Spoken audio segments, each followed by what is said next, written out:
hello, and welcome to the Sacred Water. Today we're going to be doing your monthly reading, but before we get on with that, I would like to thank each and every one of you who has subscribed to the channel, left lovely messages, and left a thumbs up. All these things really do help out and keep this channel growing and keeps this channel running so that I can keep bringing these readings and healings to you. That being said, like I said, thank you very much for each and every one of them. I really do appreciate them.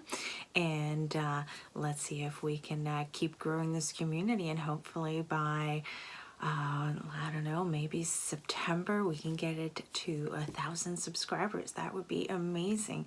And so let's see if let's work towards that and see how we get on with that. That being said, let's get on with your reading. As always, if you're ever interested in any of the decks or any of the things that I am using, it will be listed in the description down below. If you don't see it and you just see the title and then you see more, click on more. That should open up your box so that you can read all of the information that I put in there. I put quite a bit of information for you guys, so you might as well take advantage of that. Also, this is a general reading, so take where it resonates and leave with what doesn't. Also, it is timeless, so anytime you come to the reading is the time that you are meant to receive the message. So let's get on with the reading. Let's do a little bit of a cleanse of your energy and the decks, making sure everything is nice and clear so that we can channel things clearly. Also, let's call in your guides, my guides, into this sacred space and safe space.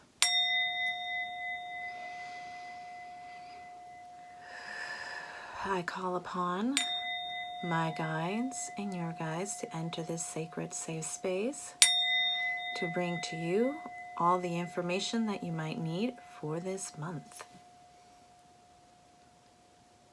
Very good. Now, this month is going to be a little bit different. I thought we could do something really, really fun. It is going to be a pick a card or pick a pile. I thought this would be kind of interesting because then you can identify what your energy is trying to tell you.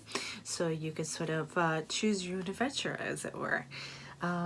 For that purpose, the ones that we are going to be putting up for picking are going to be coming from the Mirror Truth Lenormand, from, let's see,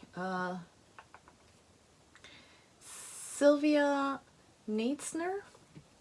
I hope I'm pronouncing that right. Like I said, everything will be in the description down below, so it will be written properly.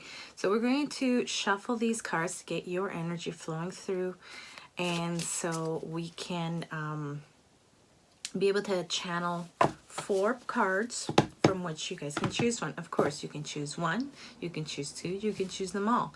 There might be a message in for you in all 4. Maybe you just, it might be the case that there might be a little bit here, here, and here, and you need all 4 of them to make up your message. Whatever the case, you go with your instinct. This is where you guys come in and participate in this reading. It is part of your magic that you're putting into this. And so with the Lionsgate coming in, I thought this would be a perfect opportunity to bring you guys in to the process and have you sort of rediscover a little bit of how your energy can work in a reading. I feel it all the time, and this might be a good way for you guys to actually see it in process. So let's see, 4 cards please, for 4 different energies for the monthly reading of August for everyone who is watching. Okay, we have the first one, the sun. How beautiful is that? Lovely. Okay, we're going to have the orange calcite with it. What else?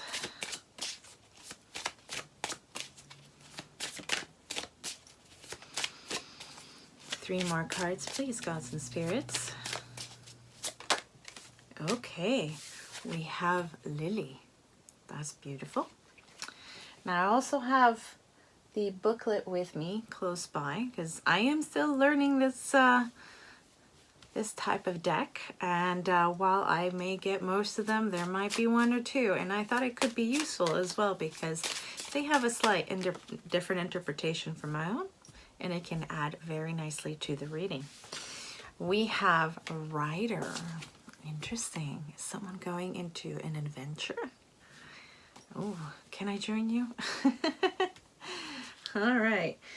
We're going to have the Selenite for Lily, and we're going to have the raw Hematite for the Rider.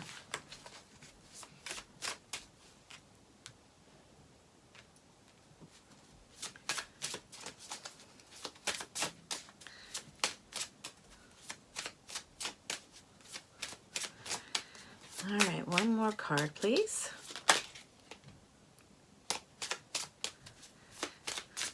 I almost wanted to come out, but didn't. Okay, we have the Moon. Beautiful. Okay, and with that one, we have the Dragon's Blood. No? Yeah, Dragon's Blood. There you go. Very nice.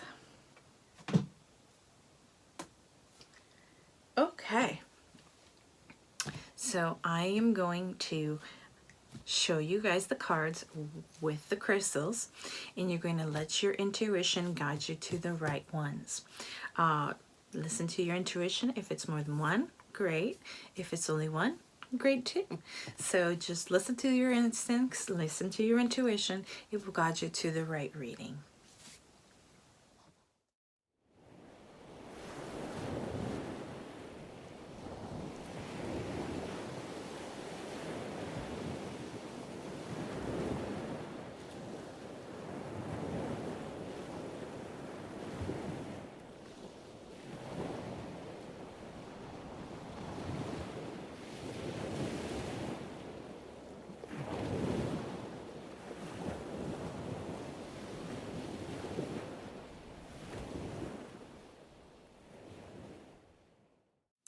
All right, for those of you who have chosen the Sun, this is a beautiful card.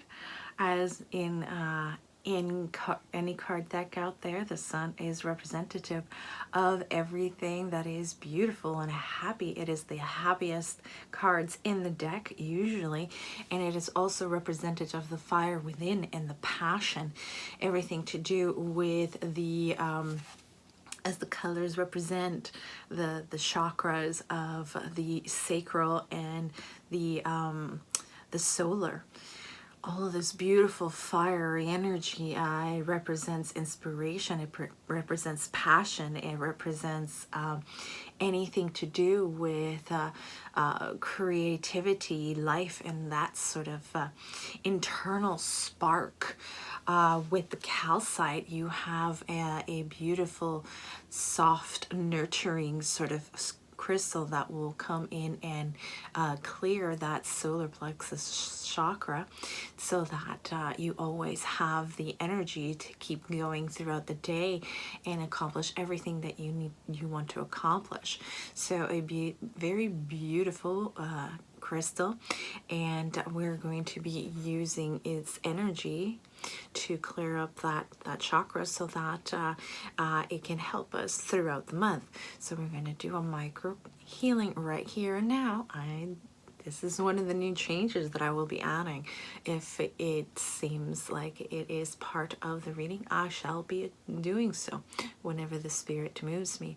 So right here and now, for this reading of the month, we're going to have a small one. So in this case, you have chosen to work with these chakras. So I'm going to use this particular one as well as the amber one to represent the solar and the sacral, so that we can unblock these chakras and be able to have a clean slate in those to go throughout the month and dealing with the energies that will be coming up our way. So I'm going to do a Seiheki, Seiheki, bringing in pure bright white light, clearing,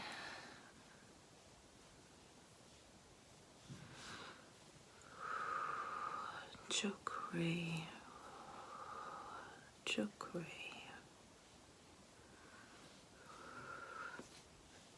Pulling out all of the energy that no longer serves us, any blocks, any attachments that don't serve us.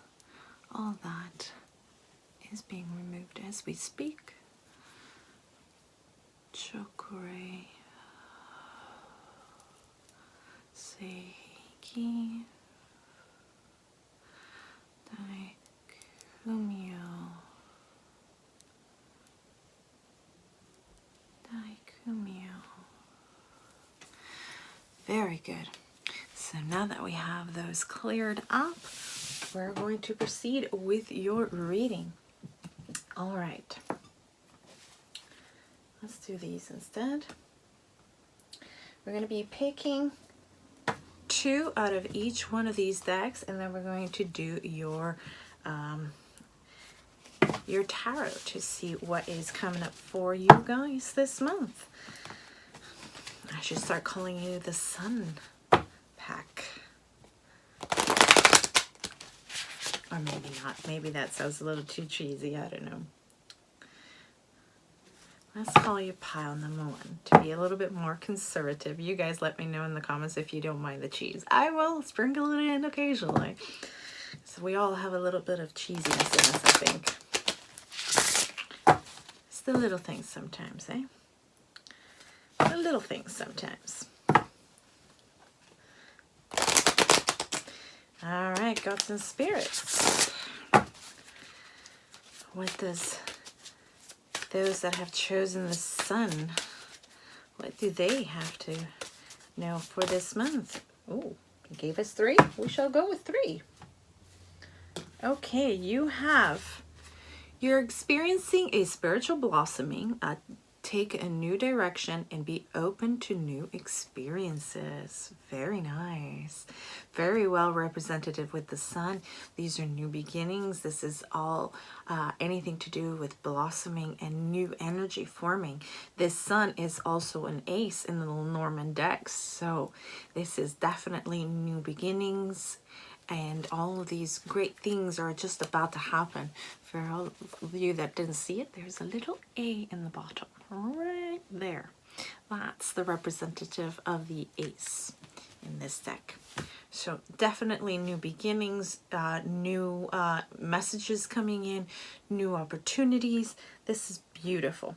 They're also asking you to release your inner rebel. Be yourself and create your own universe. So this is about you putting in your energy to create what it is that you want to happen this month. So they're inviting you to pour it all in. Don't reserve any of it, even if it goes a little bit against the grain. Go with the flow, yes, but that doesn't mean that you can't be yourself and stand up and say, this is who I am. Like it, take it, great. Don't like it, bye. That's the sort of energy I'm getting, is kind of like stepping into who you truly are. And you know what? Those that are not going to be part of your circle are just going to drop off. That is normal, especially if you're going through a sort of spiritual awakening. You're going to be changing, and those that stay are the ones that are going to be growing with you and going with you in the spiritual journey. But those that just are not there yet or refuse to do it will just naturally drop off. So that's totally normal. And so they're saying just step into that energy and things will fall into place. Oh, there were 4. Lucky. It's time for a change. Do not wait or put off decisions any longer. So there's definitely new energy coming in. You're kind of being pushed into this transformation because it feels like you have been sort of putting it off in the back burner, as it were. I wouldn't necessarily say that you've been procrastinating, although there might be a few of you that might have done it, and those of you that have been doing it, you know who you are. I won't point fingers, but you know who you are. For the rest of you, that you have been putting it off primarily because, you know, life. They're saying, okay, it can't be put off anymore. This has got to happen. You have got to come out of this, like the butterfly. You have to come out of the chrysalis and you have to complete that transformation or you're going to stagnate.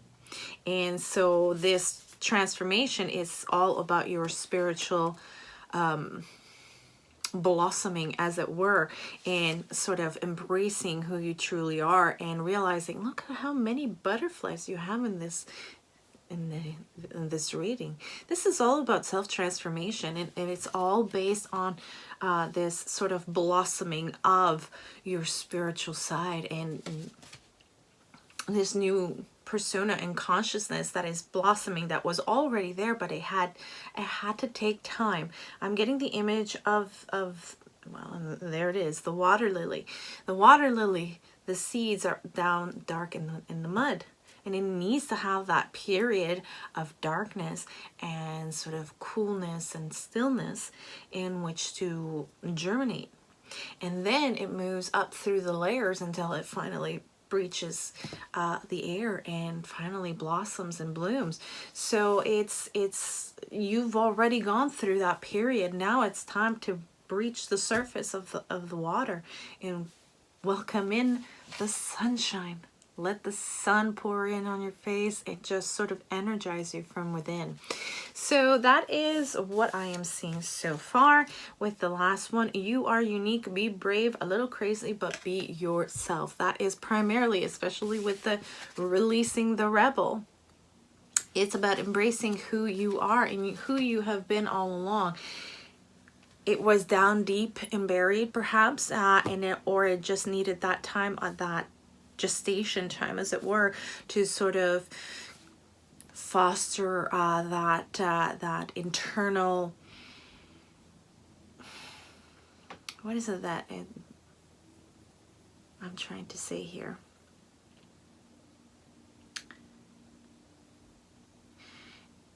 It's that feeling of gestation. That's what I'm getting. It is the feeling of it needed time to sort of develop. It is not to say that you were not a fully developed human being, but there were aspects of yourself that needed that time, the experience, that sort of travel through life in order to get this sort of developed and going, and sort of fully create the picture, as it were. So those are those cards. Let's get to these. Let's see if they will allow us to do so. Otherwise, these readings are going to get a little long, but hey, what needs to come out will come out, and there is no discussing that. So here we go. What else do they need to know for this month? For those that have chosen the Sun card. What else do they need to know right now? One more. These are, of course, pre-shuffled, but this is all about these cards sort of communicating with your energy and making sure that there is a proper connection between you guys and this deck so that you get the messages that you're supposed to receive. All right, let's get to these. Okay, it is definitely ready to go. You've got finding. Is it a finding of self or finding something else? Let's see, where else are we going? One more, please. Okay, and we have forgiveness. So is it finding forgiveness for taking longer than you thought to get through this process, or is it about something else? Because they are saying, especially with the bottom of the deck, empowerment. This is a process that's meant to empower you thoroughly and completely, especially with the Sun card.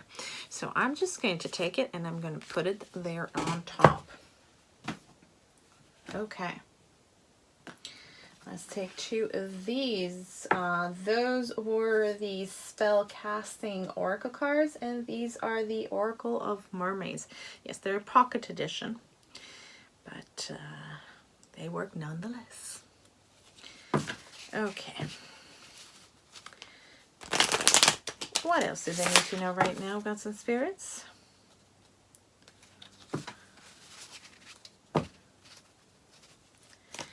It feels like with the forgiveness cards, there is something that you have to release. Is it a past relationship that has left scars? Forgiving yourself for having gone through that. A lot of the times we sort of blame ourselves for bad things that have happened, and we might not realize it until much later that these were simply lessons. And we sort of have to be good to ourselves and realize, yes, we went through what we went through, but we have to release that guilt or that anger or whatever these emotions are that are keeping you tied to that particular event. So finding peace, I think, is what we're looking for here. Is finding peace is part of that spiritual blossoming and development that is happening for you right now. I think it's part of sort of healing this this particular wound and forgiving yourself, because we're only human, and the only way that we can gain lessons in life is going through situations and relationships that will test different aspects of what it is that we're here to learn. So that is the feeling of it, that what we're looking for and what we're going to be finding definitely has to do with inner peace and a release of whatever wounds that we are dealing with, that we're still dealing with, in mentally, emotionally, all of that. And this is all part of empowering you so that you can move confidently into your next steps. We have the magic of the Coelen Druid. Caution, secrecy, and weary. Okay. Interesting energy. We'll see where that goes.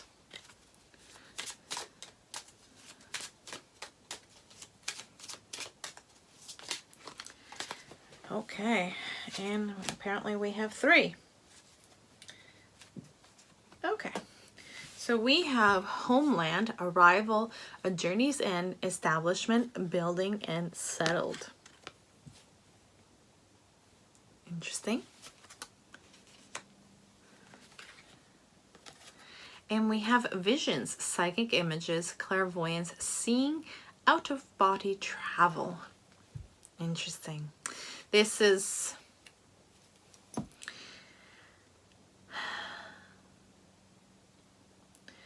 This homeland card is kind of pulling both of these 2 other cards together. It is saying that with this journey that you're starting, you are sort of coming home to yourself. You have found who you truly are. It might have taken you a while, but this is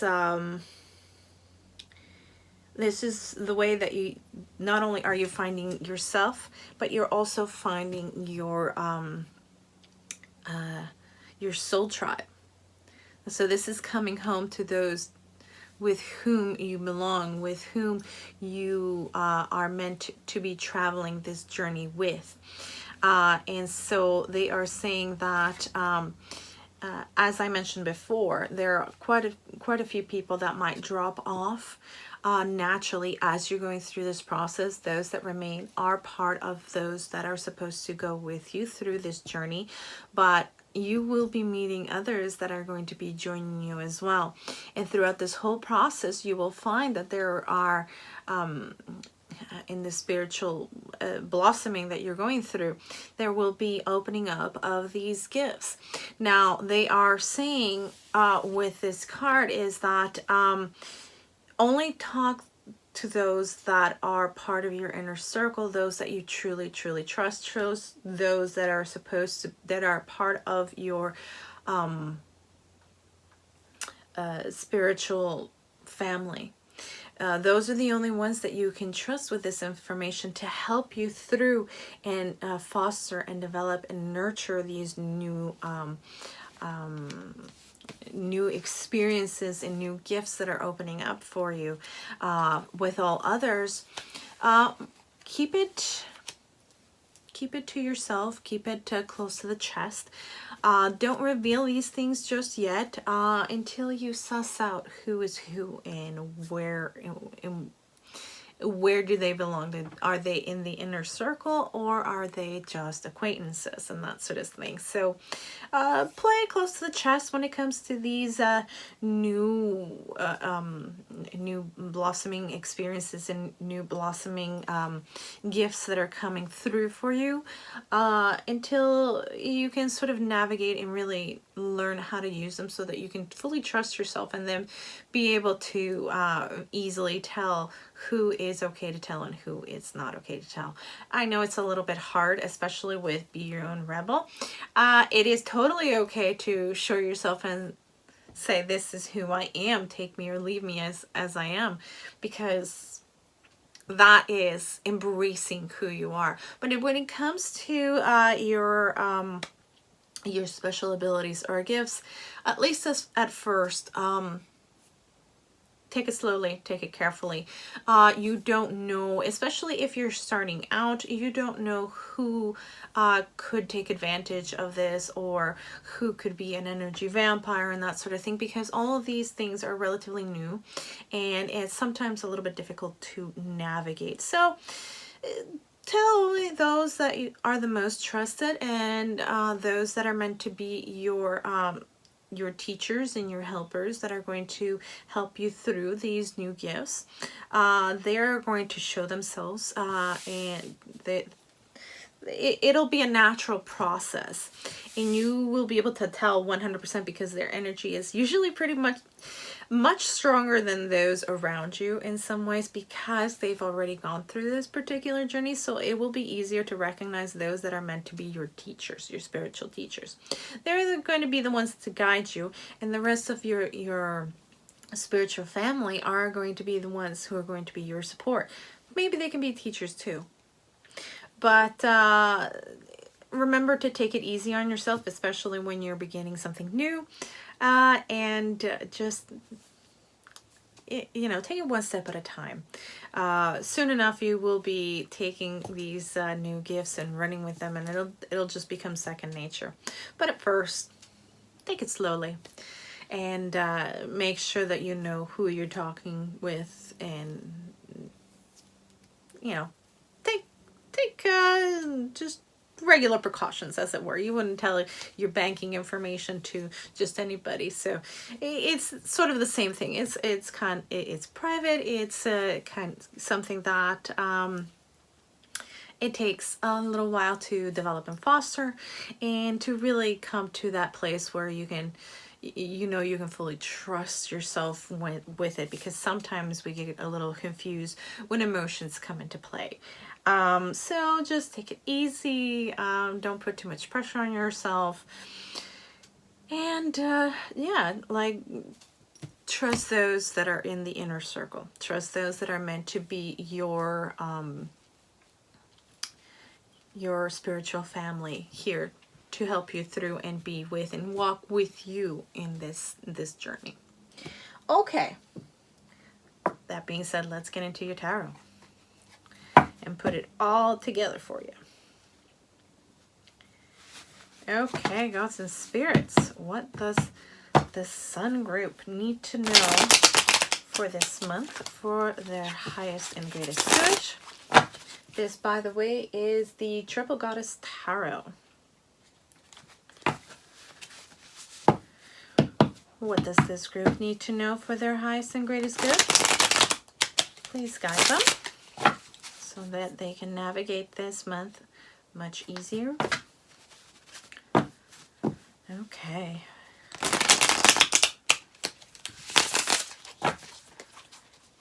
Let's go.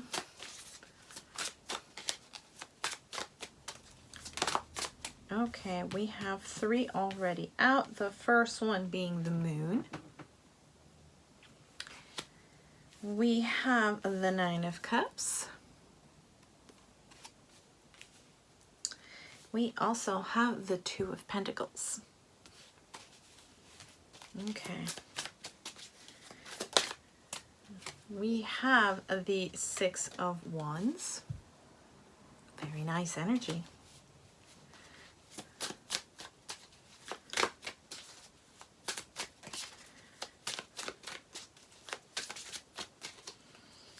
Okay, we have the 5 of Pentacles.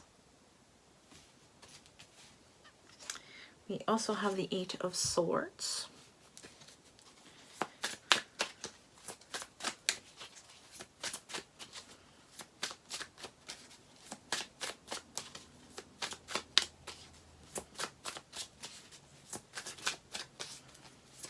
And what else? A lot of them that want to come out but end up deciding not to. Okay. Okay, we have the 5 of Wands. Okay.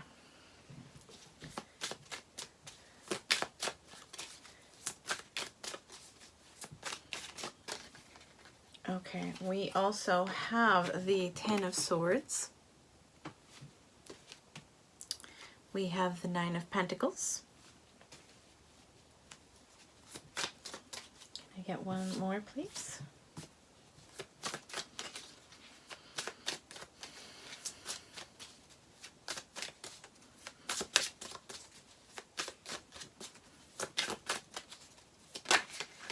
Okay.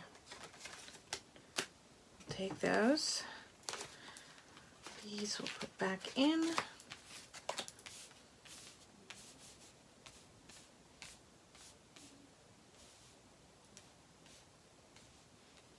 Okay. We've got the 10 of Pentacles and the 3 of Pentacles coming out together. Let's have a few more for the outcome, please, gods and spirits. We'll just move this a little bit this way to have a bit more space, I think.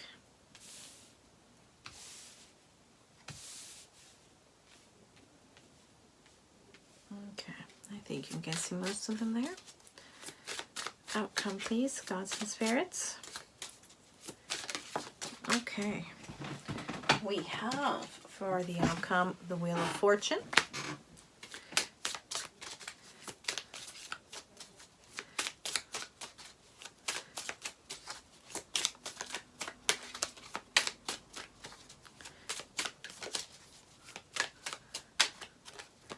We have the 3 of Wands.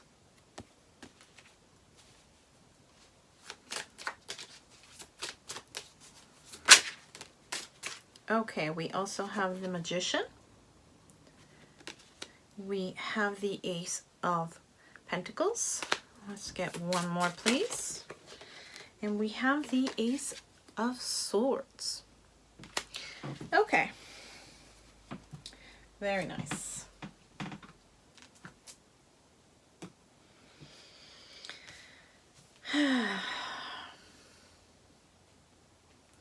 Yeah, I see that there is a situation here that has left you feeling rather angry, aggravated, just, it feels like everybody has done their level best to sort of yank your chain. That's what it feels like. It seems almost petty, especially with the 5 of Wands. That is, it really is. Arguments, it is just, it's just disruptive. It's disruptive for disruptive sake. Now, the reason why you are being pushed to this, it says it's time for a change, don't wait. And you're being pushed into this blossoming, this this new journey, and sort of standing up for yourself, becoming that rebel.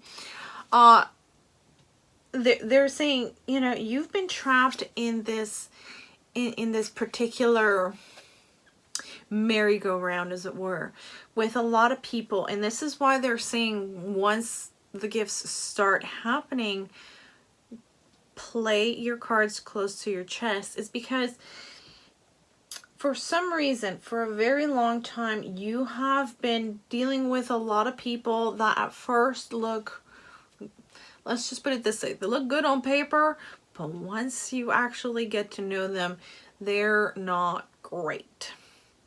So it is about stepping into your true self with courage, with empowerment. Forgive yourself, as it says here, forgive yourself for not having been strong enough to stand up for yourself. Strong enough to say, you know what?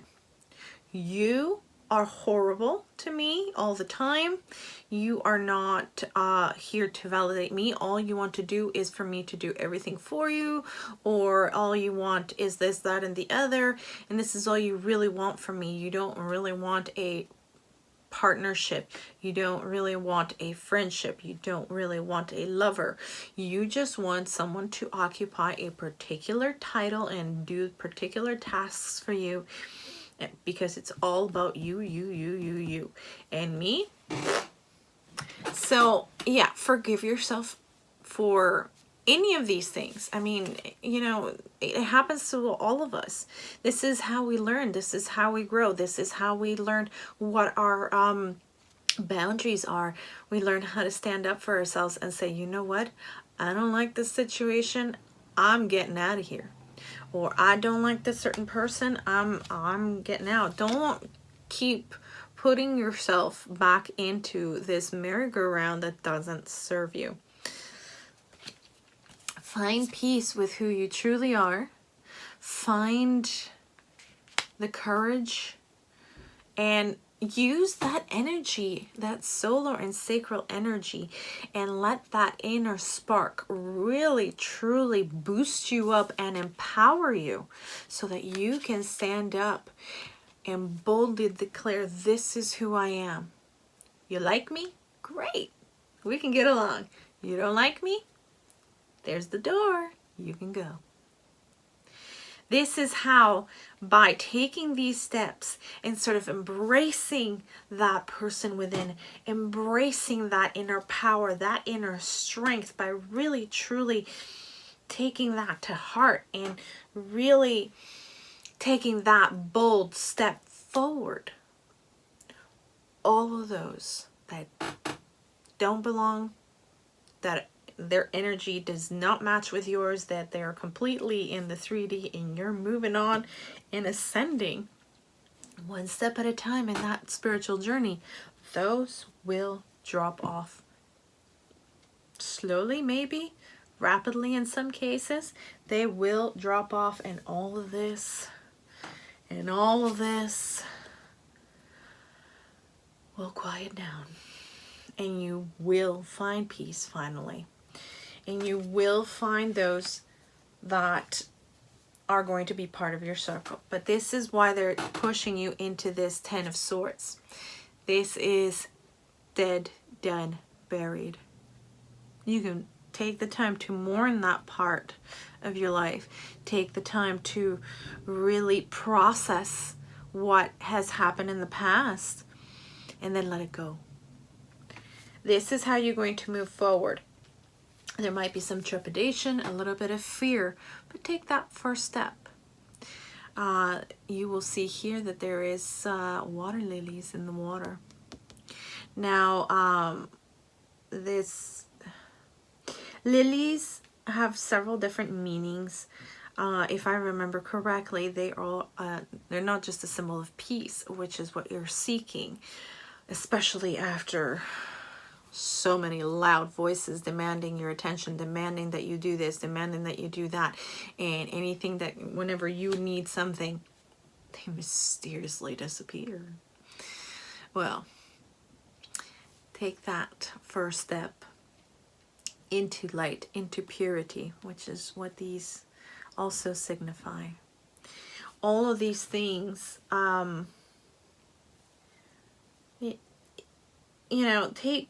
by taking that first step is when you're going to start slowly realizing that the fear was unfounded, and then you will realize that even though it's nighttime, the moon is out and it's showing just enough light to show you the path and show you the beauty along the way.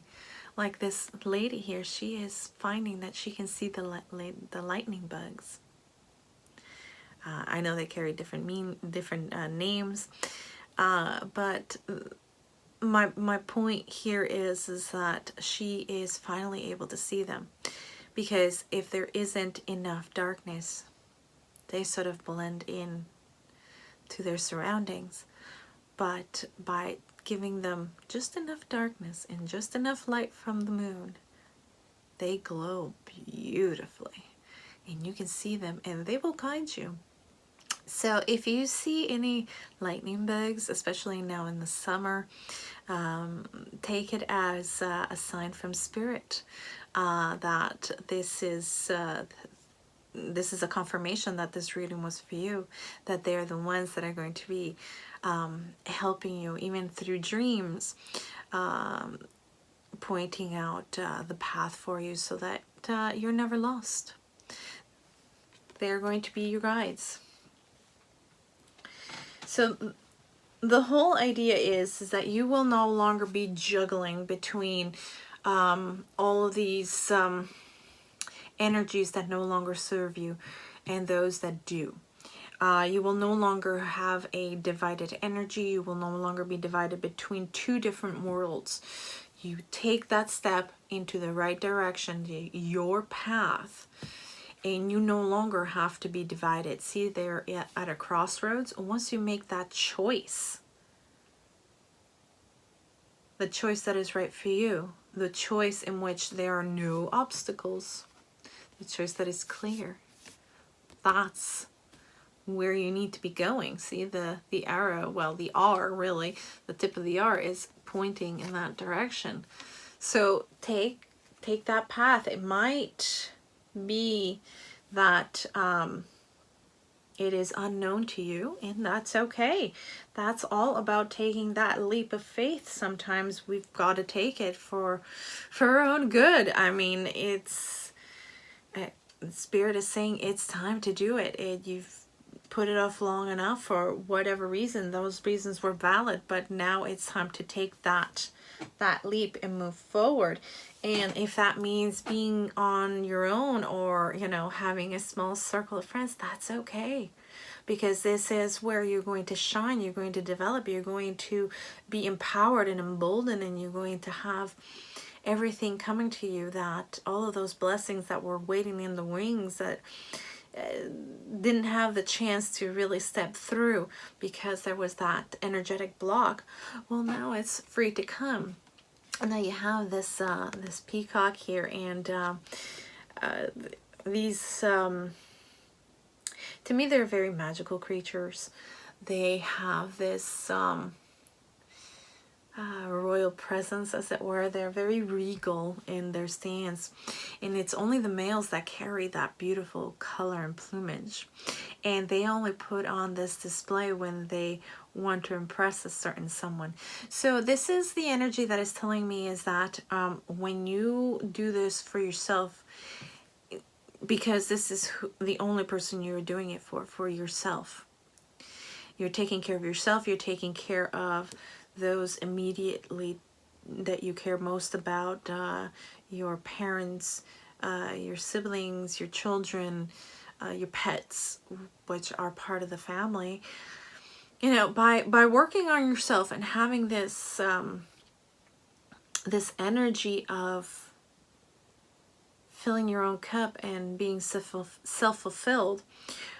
This peacock coming in and doing a display for this lady tells me pretty much that by doing this work for yourself, by caring for yourself, and you know, it might be a little bit of an independent energy, you're going to begin radiating, and everybody will want a little bit of you, a little bit of your time, a little bit of your advice.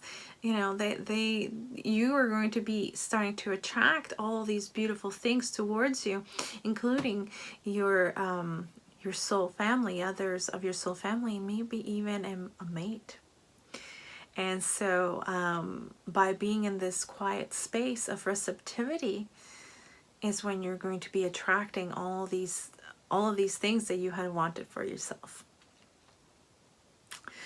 So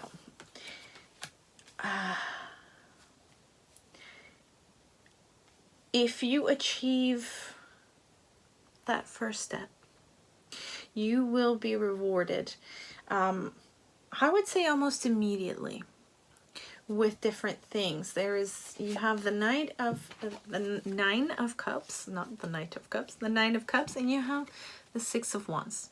Six of Wands is the victory card, and you also have the wish fulfillment.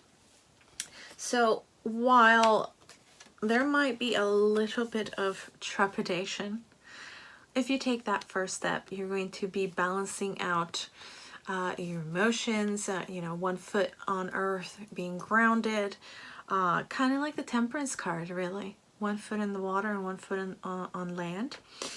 This is all about balancing. This is about balancing your emotions, balancing your thought process, balancing everything so that everything is equal within and without, above and below. So taking that first step will lead you to the experiences that you have been wanting in the past, but that hadn't happened because you were sort of trapped in this merry-go-round of bliss, which is not so great.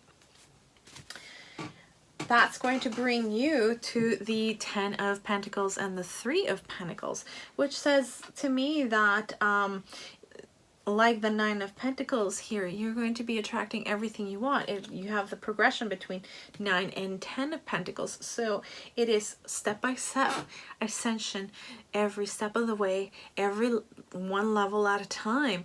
You are coming out of an energy that was stagnant and wasn't really bringing in that which you had really wanted, into an energy where you have everything that you have ever wanted and needed, and you're surrounding yourself and working with people that work with you and not against you, that are working so that everybody in unison comes up, not working for themselves to bring themselves up. So this is about everybody working together for a common purpose and a common goal. And that purpose and goal is for this advancement of everybody, the empowerment of everyone, yourself and everyone whom you're working with, because all of them are your spirit family. This is about surrounding yourself with the right people so that all of you get to rise, and not just the selfish person who has been taking over your time and your talent and pretty much sucking everything of worth from you and gets angry with you when you don't do that for them. See the difference? So as for the outcome, this is something that has been in the works for a very long time. It is fated. It is something that was meant to be always, that you were supposed to get into this mode at some point. The timing was not written in stone, but now is the time. Leave all that stuff behind. Make your plan, pack your bag, go. That's essentially what they're saying. Don't wait anymore. Like this card says, it's time for a change. Do not wait or put off the decision any longer. It's time to embark in that journey about becoming your true self, about embracing who you truly are and embracing your spiritual side and embracing all of that, because it's all about your empowerment and in the empowerment of all of those that belong in your circle, all of those that are your spirit family. You have had all the tools necessary all along, but now you are engaging them, all of the tools to sort of clear your mind. You're going to have clarity. The truth is going to be, your truth is going to come forward. You're going to be clear on the path that you're going to be choosing. You're going to be clear on who you are. There is this sense of certainty when you actually take that step forward, even though there's a bit of fear and trepidation. All of those are left behind, especially once you take that first step. It's kind of like crossing that threshold where you have that pressure. And once you take that step out of it, it sort of clears out. This is what I'm getting from this card. This clearing of pressure, this clearing of thought. There is absolutely this feeling of the information comes to you very clearly. Everything comes very quickly.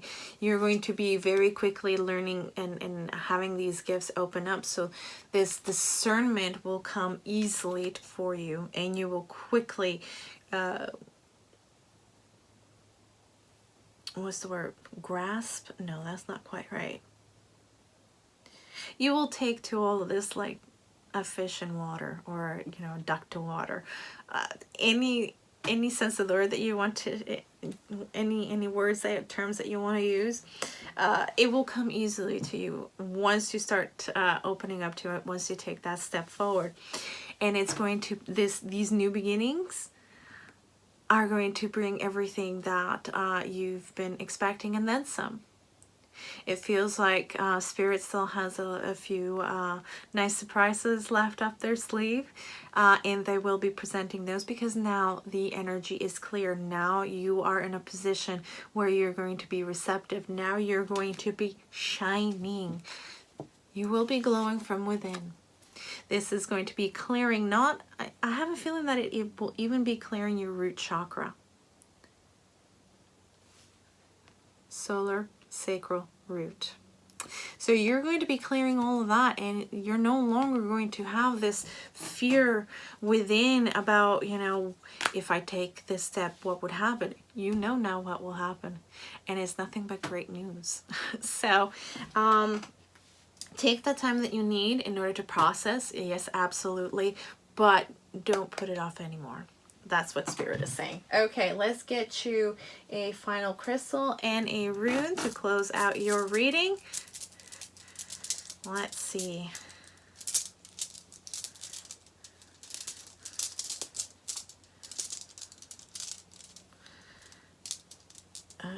Okay, so well, there we go. We have two that have come out, and both of them are all about, you know, the sacral.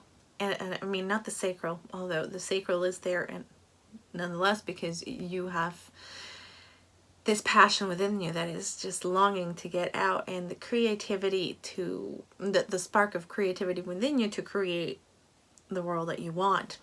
But this is solar. These two are representative of solar. They're representative of courage. They are representative also of the root, as we were talking about as well. So those three chakras, I would say, are the primary ones that you should be working on this month. And I'd say by working through a lot of these issues, and working through taking those first steps into this new journey that you're embarking on, I'd say that definitely these are going to be glowing, and you're going to be clearing them up thoroughly and completely, more so than a short clearing here that I did for you guys at the beginning. Definitely work on those to sort of clear the way, clear the path for your journey ahead. Okay, let's get your rune. This is the final piece of the puzzle, as it were. Okay, we got the one that looks like an N. Let's see what it's called. and what it means for you today. Okay.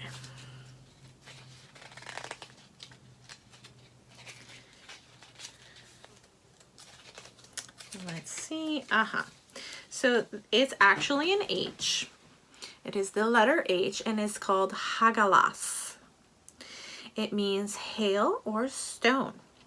Disruption, wild energy, wild power, change, disruptive weather, storms, wrath of nature, uncontrolled forces.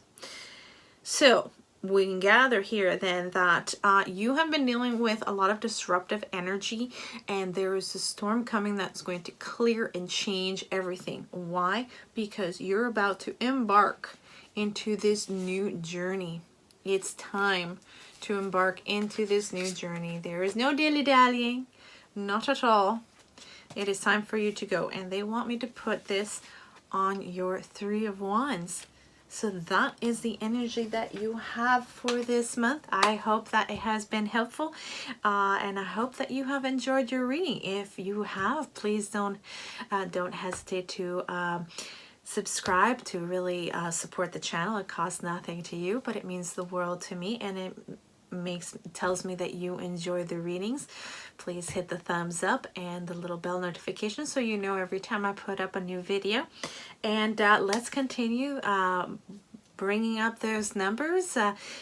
Share the video if you think that it will be helpful for someone else, and let's keep this community going. Let's keep it growing. Let's see if we can get it to 1,000 subscribers by September. That would be a fantastic thing, and it would definitely keep this channel going and growing and giving me the possibility to bring this material to you. So if you've enjoyed it, please don't hesitate in doing that. So I hope you have a lovely day. I hope you have a lovely week and month. I wish all the best for you. Blessed be. All right, those that have chosen Lily and the Selenite, it is your turn for your reading. So the Lily card in the Lenormand, as is also usually in the meaning of the card, it's all about balance. It's all about harmony and beauty, about family and relationships. So it's about definitely seeking a balance and a harmony with everything. It also means peace and purity. And we have the selenite here. The selenite purifies, it cleanses. It is a rather peaceful crystal. So it is one that can bring things into balance for you. So already we have a theme forming for this reading for you this month. Okay, so let's start with your first oracle deck. I shall be taking, the hope is for two, but already with the first reading that sort of went out the window. So, you know, Spirit will do what it needs to do to communicate with you guys and bring you your messages. So let us shuffle these cards, get your energy in so that your message can come through one more time. Okay.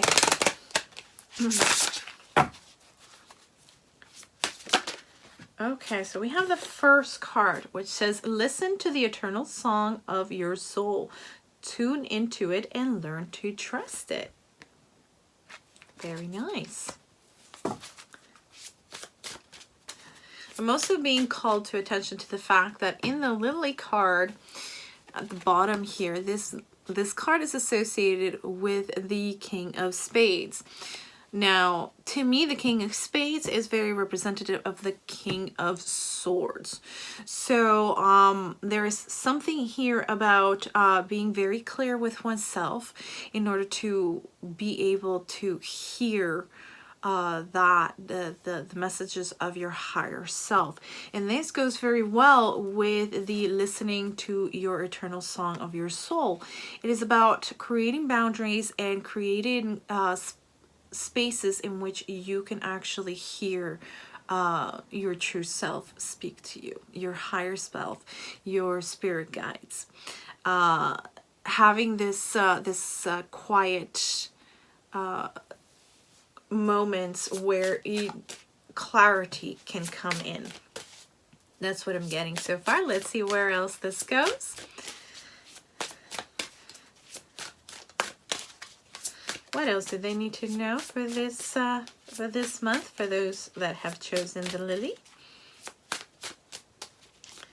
What else do they need to know, gods and spirits? Let's have one more, please.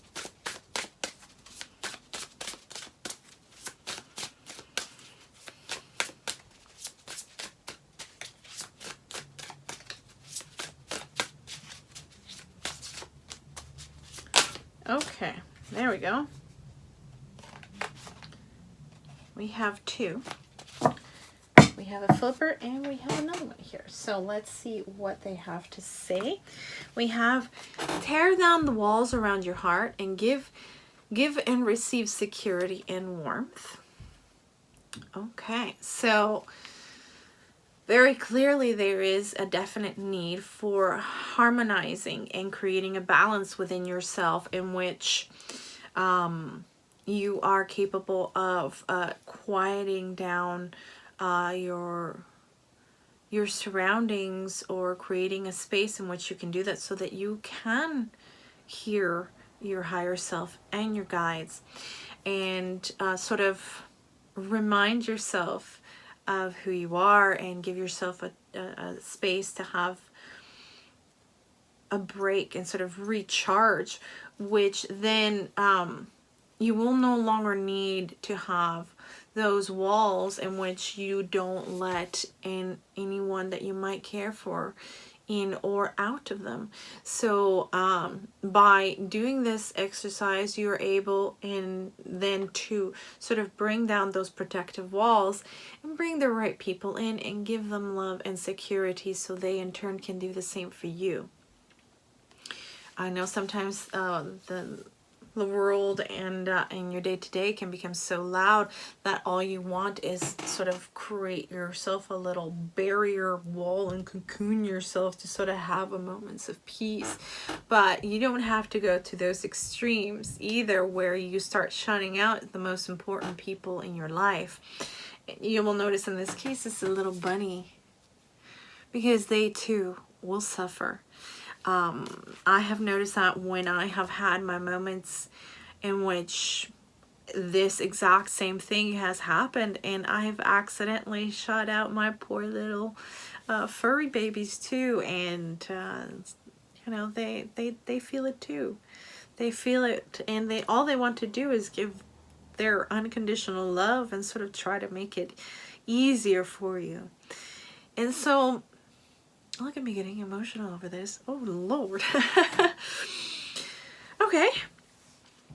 So let me round this energy out. Woo. Okay. Essentially what I'm trying to say here is that we all go through these periods where we're so overwhelmed by life that we start shutting everything and everyone out.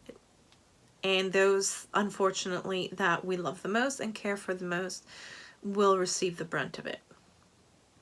And so by creating a space in which you can sort of recharge and therefore be able to have that release, recharge yourself and really be able to even hear your own thoughts, that is an exercise that we are going to have to do regularly. This is not just for you, this is for me too.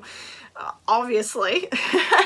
Hectic lives, you know, all of us that leave hectic lives for whatever reason or circumstance, we can sometimes be guilty of this. So let's try to create a space, whether it be through meditation, at the end of the day, draw yourself a bath, read a book, anything that will give you that peace, quiet, and moment to recharge, and somewhere where you can actually hear your thoughts. Usually, especially if you're a parent, usually these are the moments after they've gone to bed, unfortunately, or when they're in school, or in your lunch or whatever. Make sure that to carve out a time and space in your day so that you can do this to recharge your batteries, to really sort of give yourself that boost and that break that is most needed, so that we don't end up shutting out and hurting those that we love the most. The second one here is success and happiness are coming. Enjoy and celebrate life. So essentially what I'm getting here is you've gone through a lot of work, a lot of stress, a lot of upheavals, working towards a goal that would benefit yourself and your family and those that you love the most. But the stress of it has wrapped you up in this sort of state that is essentially putting up a wall between yourself and those that you are literally working this for. So they're saying is, I know it's been hard. I know that you've had a lot of stress. Take a moment of peace and know and trust that it is not only worth it, but it's coming. You're almost there. So don't give up, but also don't push others away in your stressful moments. That's essentially what I'm getting from these three cards. Let's see what else they want to say to you. Okay.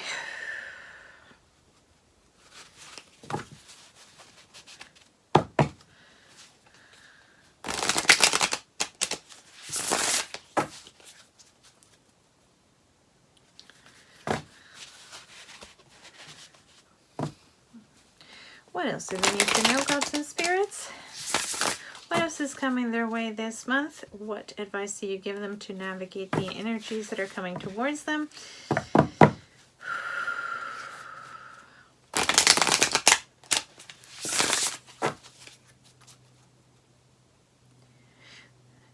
This, I'm hearing that this shift that we're going through, energetically speaking, going through the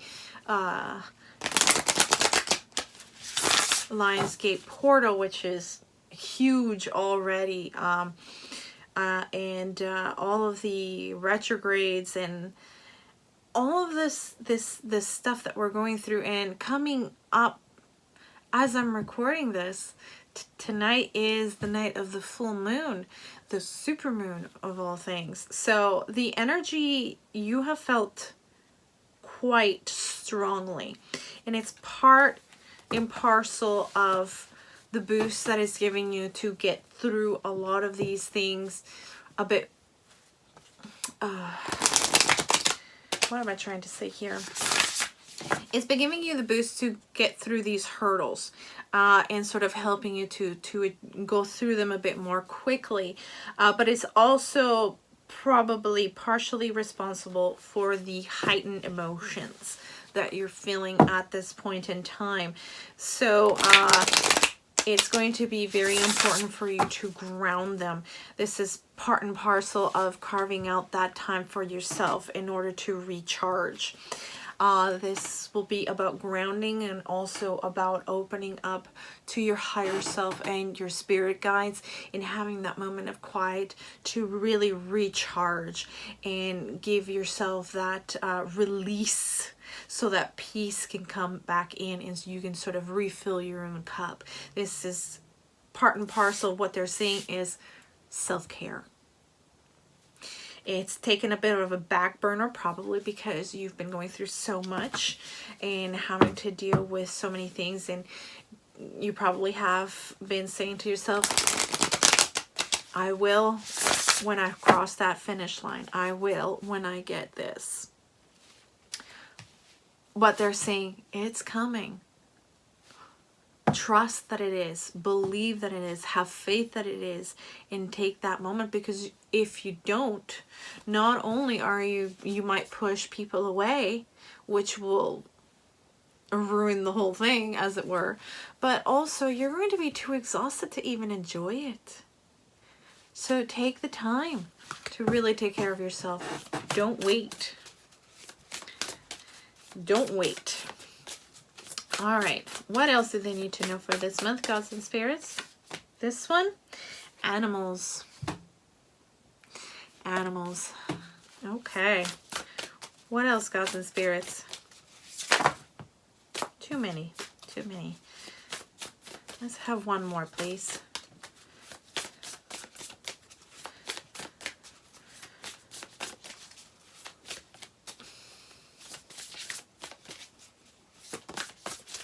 Okay. We have beauty. Very nice. Okay.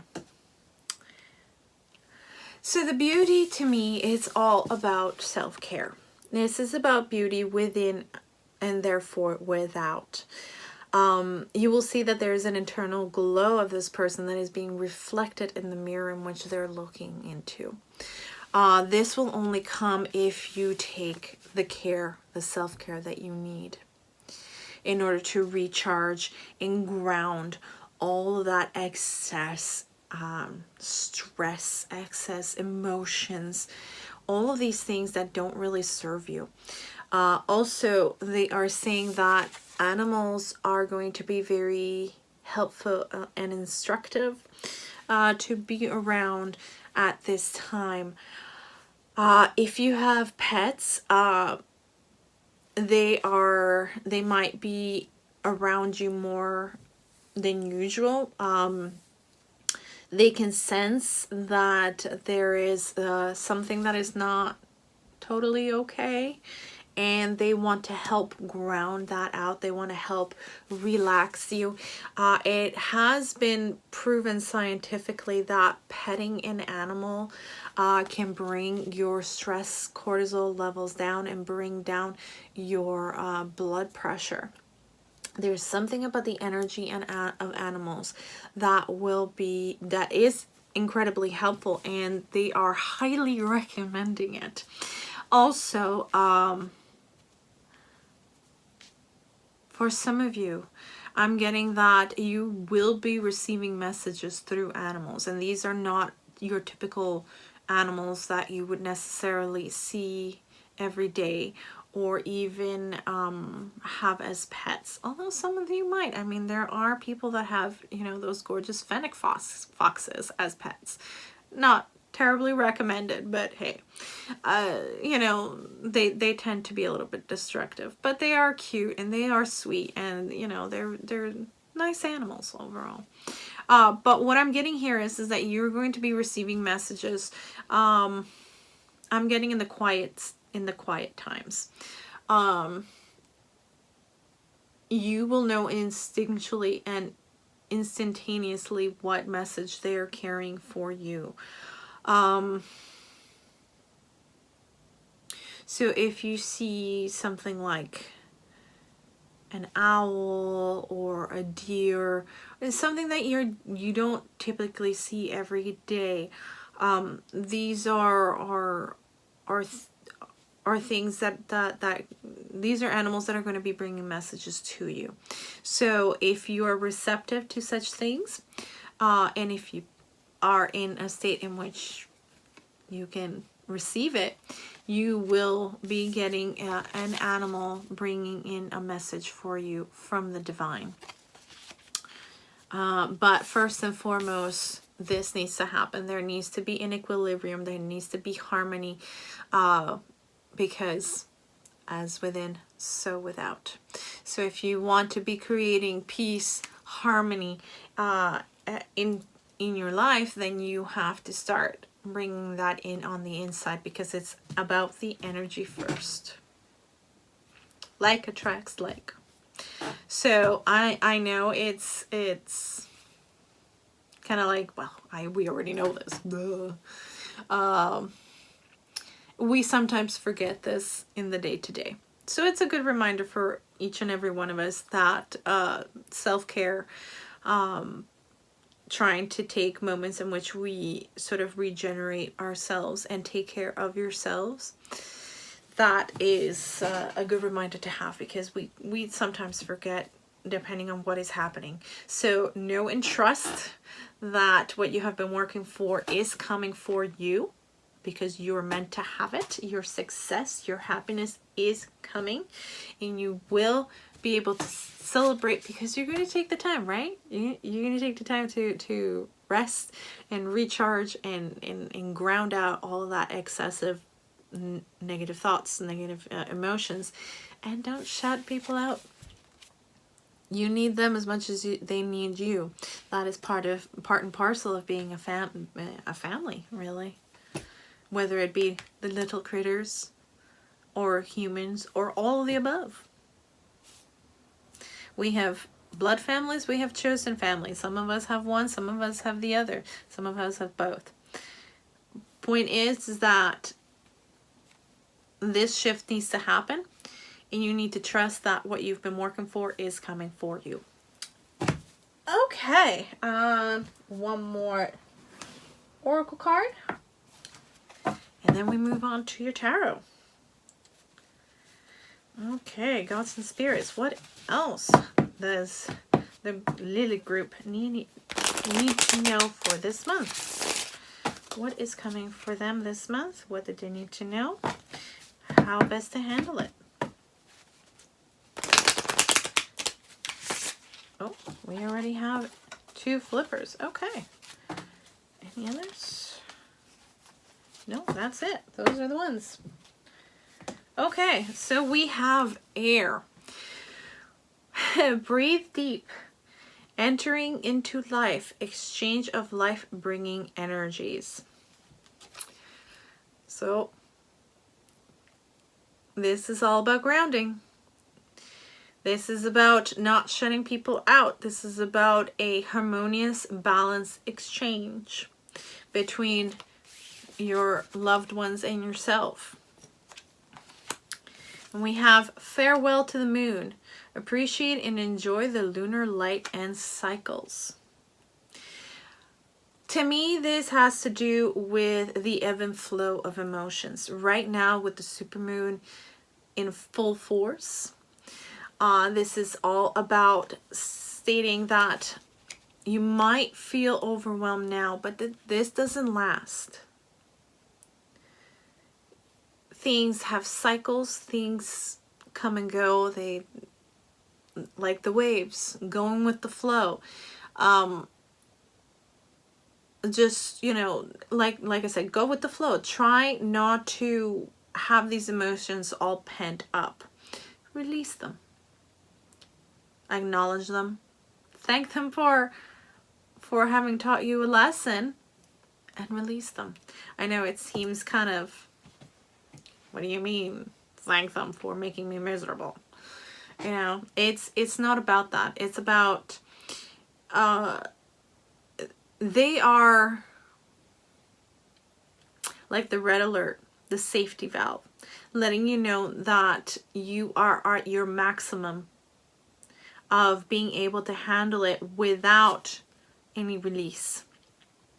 So thank them for being that alert, alerting you to the fact that your system is reaching capacity and that the pressure needs to be released.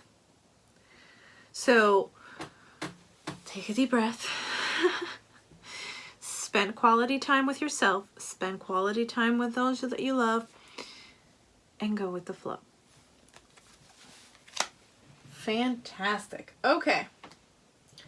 Let's see what advice your tarot has for you this month.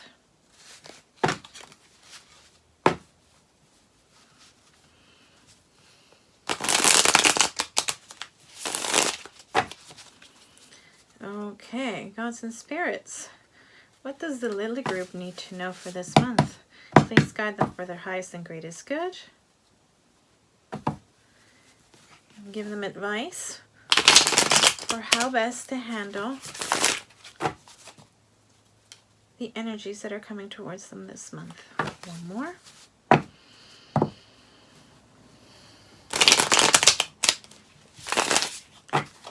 All right. Here we go. Okay, so you might want to check out the first the first pile of the sun, if you weren't, if you're being called to, and they had the first two cards come out being the same. They were in different positions, but they had the same cards to start out with their tarot. So you have the Nine of Cups and you have the Moon. Okay.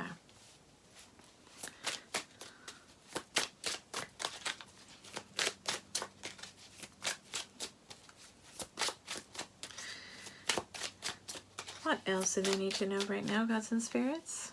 Let's put these over here. Have a bit more space.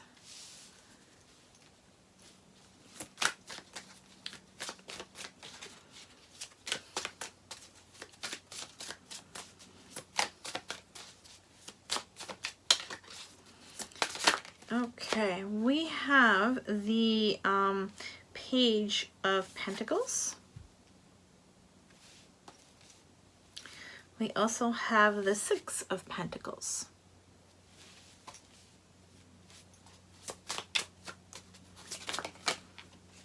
Okay, we have here Death.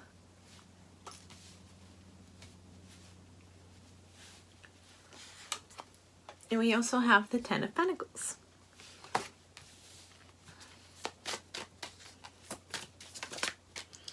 We have the, I believe this is the King. The crowns look slightly different, but I do believe this is the King of Wands. Incidentally, in this deck is primarily females unless they're children. So the kings and the queens are both female for whatever reason. Let's go with it. Doesn't really matter. Not gender specific, so that's not really all that important. But I do believe this is the King of Wands in this case. Okay, we also have the Seven of Wands.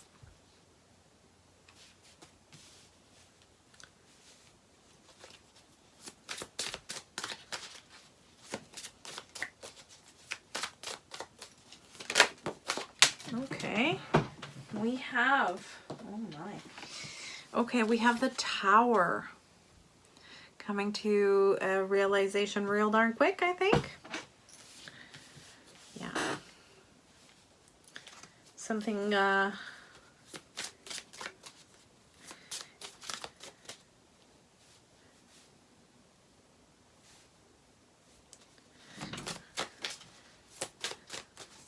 I think you're putting actually yourself in a position where you're avoiding this by instead embracing this. But we'll get to it in a second. Okay.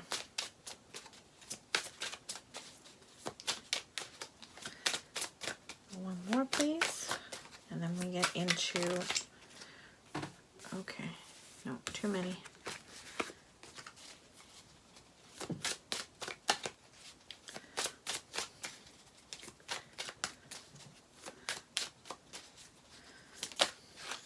Okay, we've got the Page of Swords. That's a nice one.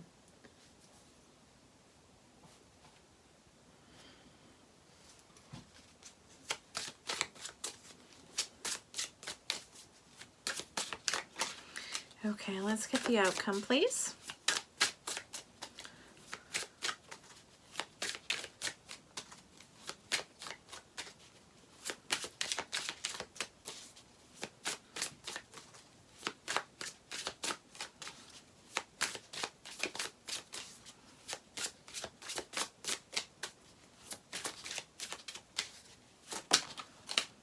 Okay, we have, okay, so this is the Queen, perhaps. No, they're very similar, the crowns. That's the hard part of some of these other decks that don't really have much distinction, and the minute distinction is really just that tiny little crown. But My instinct is telling me king, so we're going king. End story.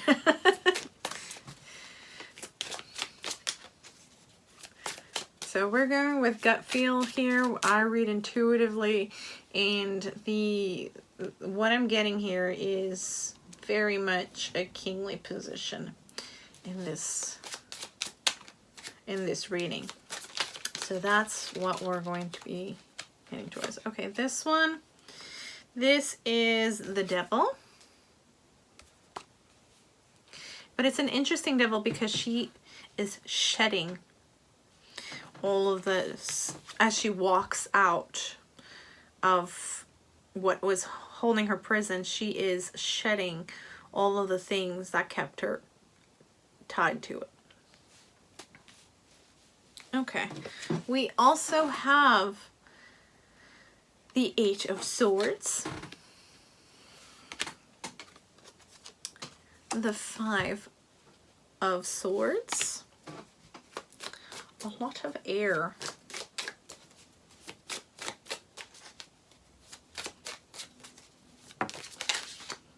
Okay, and we have the Seven of Pentacles and the Sun.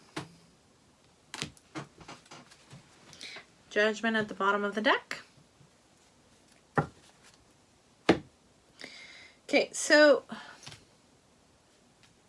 it feels to me like you are avoiding a tower moment by embracing change, by putting yourself under the microscope and really analyzing what it is that you have been doing, and coming to a very swift realization and conclusion in which you realize that you have been on the defensive and putting sort of like constantly fending things off, putting up walls around you, thinking that this would be the best way to get a little bit of peace, perhaps.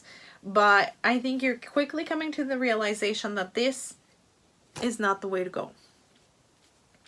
There might be a little bit of this,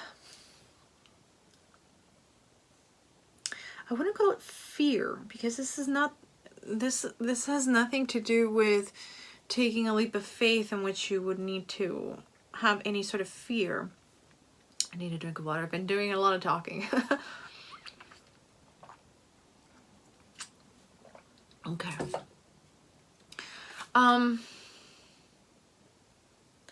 This feels more like guidance. It also is to do with this full moon that we're dealing with at the moment. So this is about cycles. This is about realizing that there is this need of balance and peace, temperance, harmony. You have to harmonize and ground, and by having like temperance, having one foot on the ground and one foot in the water, you are sort of embracing a moment in which you are sort of opening up and doing that sort of recharge work and that quiet work in order to balance things out for yourself. This is the change that needs to happen. This is probably something that you're going to have to do periodically. But it is a good change. It is literally a realization that with it, I'm hearing the gate. With the gate approaching and us crossing this gate, it is a transitional point in which all of the things that we've been working on will start coming through. If you are at the beginning of the journey and trying to put into place the energy to manifest what it is that you're wanting, sort of studying what it is that you truly want, and then putting that image together. Sometimes it starts with a little spark, a little idea. So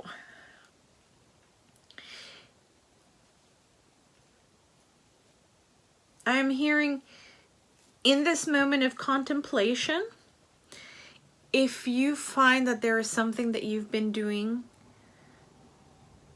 even if it's just one small thing that you didn't like or enjoy of the process of all the work that you've been doing, this is a good time in order to really look at it, analyze it, see is there something that you can change about it or completely swap it out.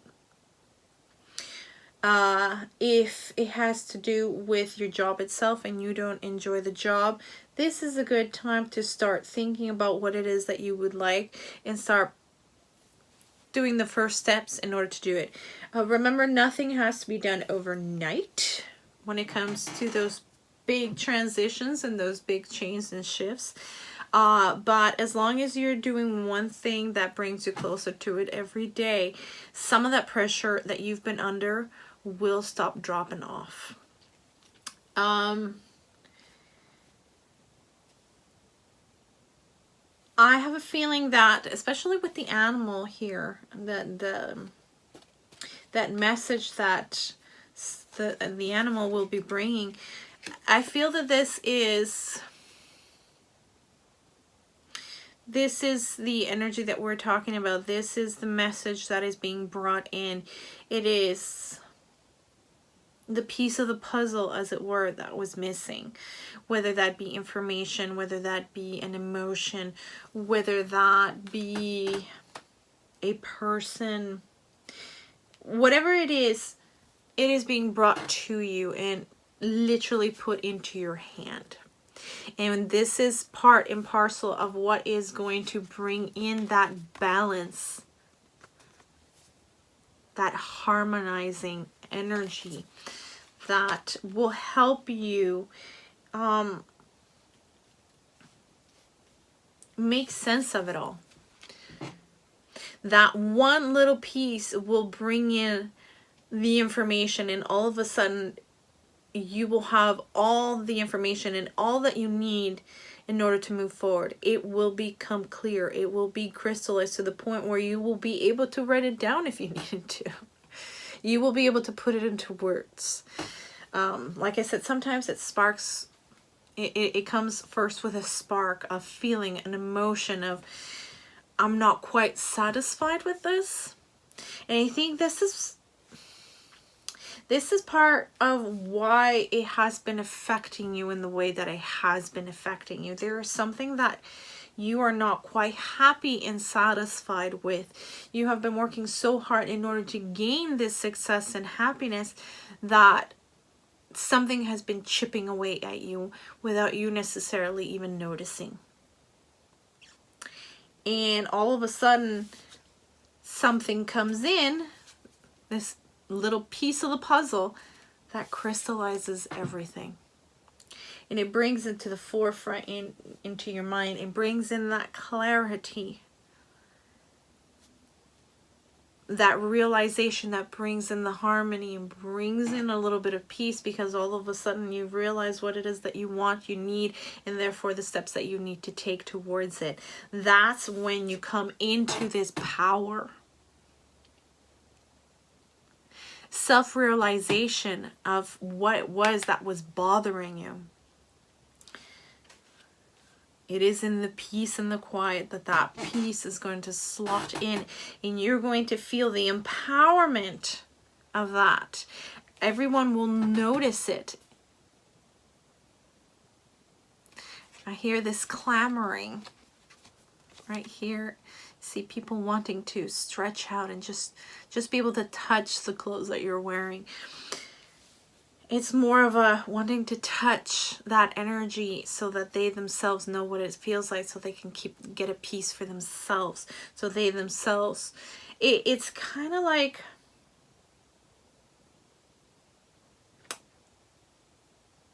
that sort of energy of the unwitting teacher that shows people what to do by doing them themselves, and sort of being a positive example and a positive role model, saying, if I can do it, you can do it too.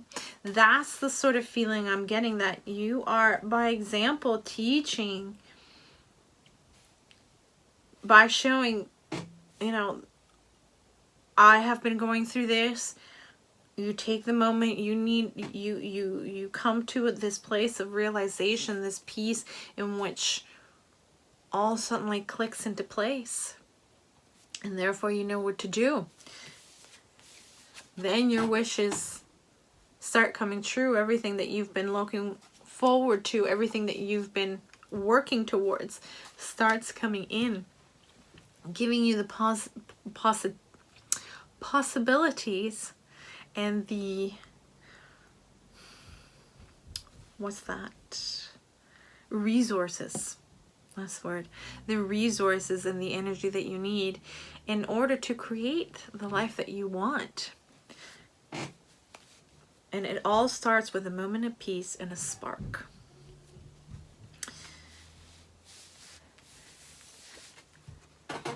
For, let's put it this way, the conclusion of this, with this specific devil card, this is not your regular devil card. She is not tied to anything or anyone. She is walking away from a life that kept her in some ways prisoner, but the door is wide open. She walked out and she started removing and shedding all of these pieces that kept her in this place, this sort of attachment and reminder of what she should do and that sort of thing. So what I am seeing here is that by doing this self-care, it is in these moments of self-care, of these moments of quiet, that you are going to realize what it is that has been chipping away at you. And this is when you are going to start moving away from that energy and start shedding all of those things that were keeping you in that space. All of those things that were making you unhappy and not fulfilled, and literally just disregarding them. I'm not talking about people necessarily. I'm merely talking about energy, because this is going to affect positively those in your inner circle, those that we've been talking about, that you've been shutting yourself away from or pushing away a little bit, being in the defensive and all of that. These are the ones that you're not only doing it for yourself, but you're doing that for them as well. If you are single, then possibly your pets or your future self.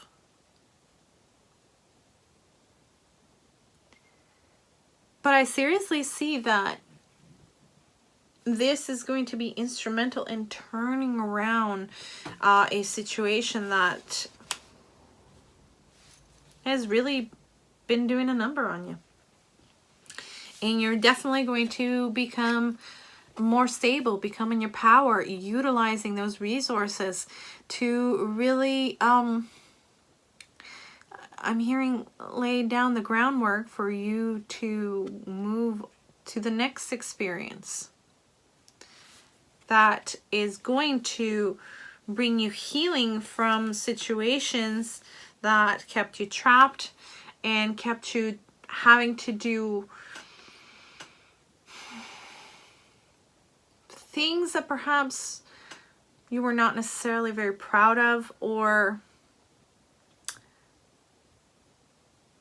I'm feeling the energy of just doing anything to get over and get rid of a particular part of your day or your work that you're just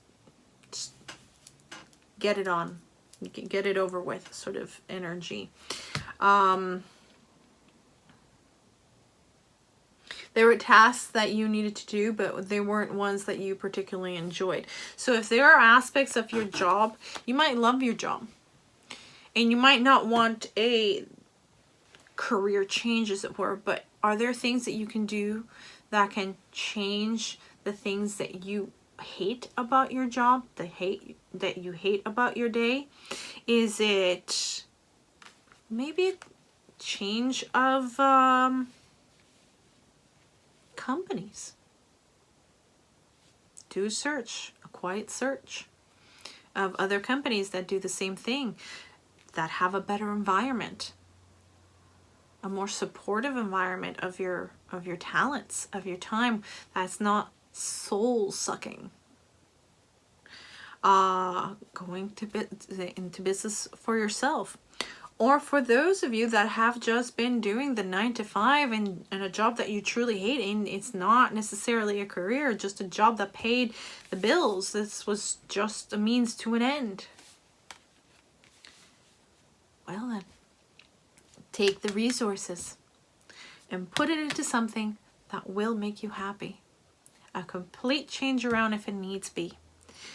That's how you avoid a bad tower moment, as it were, instead of a good tower moment.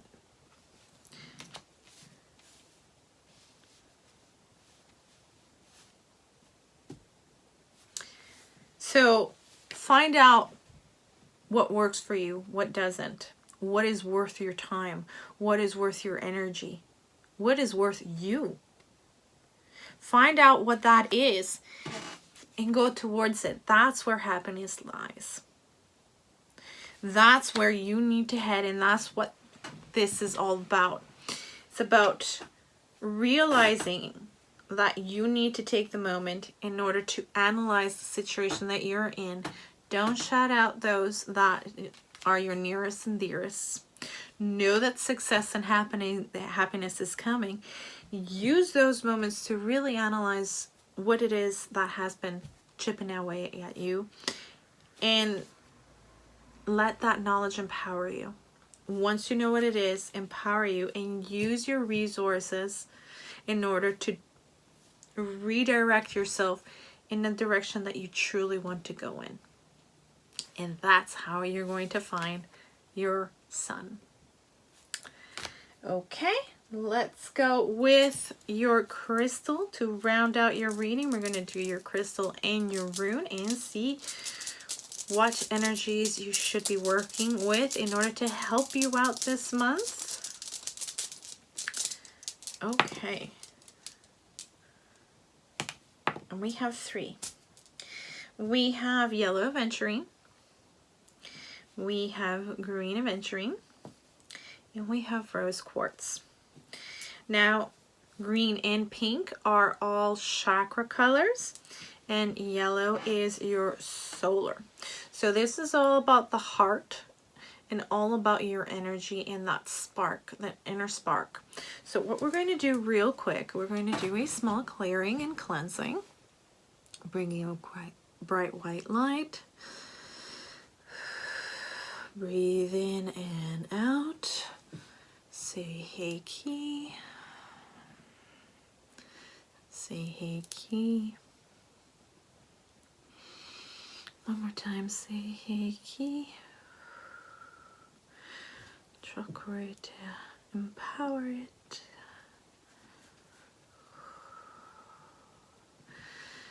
And Daikumyo to empower and seal it. Daikumyo. Removing all those attachments and all of that which no longer serves. Daikumyo. Breathe. So those are the 3 that you should be working with. If you have any of these at hand, I would recommend using them either by wearing them or carrying them in your person, as long as they're inside your auric field. They will be doing a lot of work for you and sort of empowering you and supporting you in your journey while you're going through all of this month. To close out your reading, here we go with your rune. This rune is, let's see if I can find it quickly for you.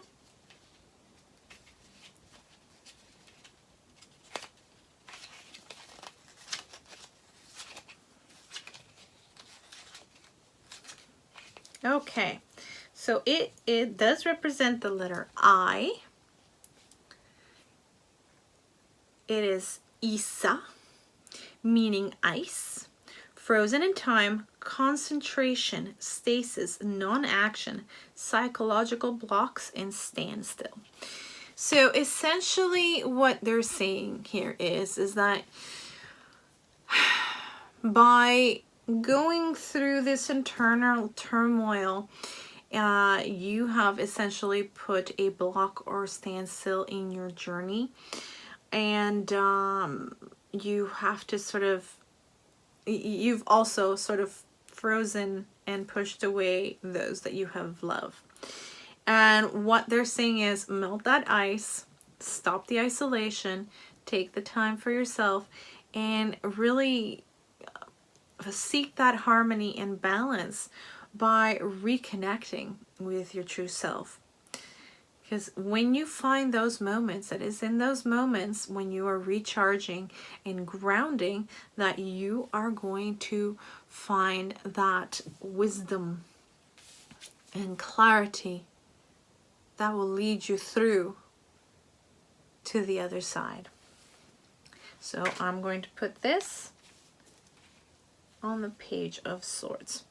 So that's all I've got for you guys, pile number 2. I hope that has been helpful. I hope that you have enjoyed your reading, and if you have enjoyed it, maybe share it with someone who you think that might benefit from this information. Also, don't to support my channel, please don't hesitate. Go ahead. It costs you not a dime to subscribe and to help my channel keep going. Also, if you've enjoyed your reading, press the thumbs up and leave me a comment down below. All of these things really do help my channel. They help it keep it going, and it tells me that you enjoy the content that I'm putting up for you guys. Also, my goal is to have 1,000 subscribers by September, so let's try to get that ball rolling. I know that we can do it, so help me out on this one. I hope that you have a beautiful day.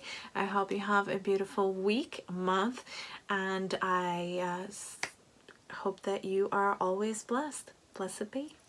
Okay, so pile number 3, it is your turn with the writer.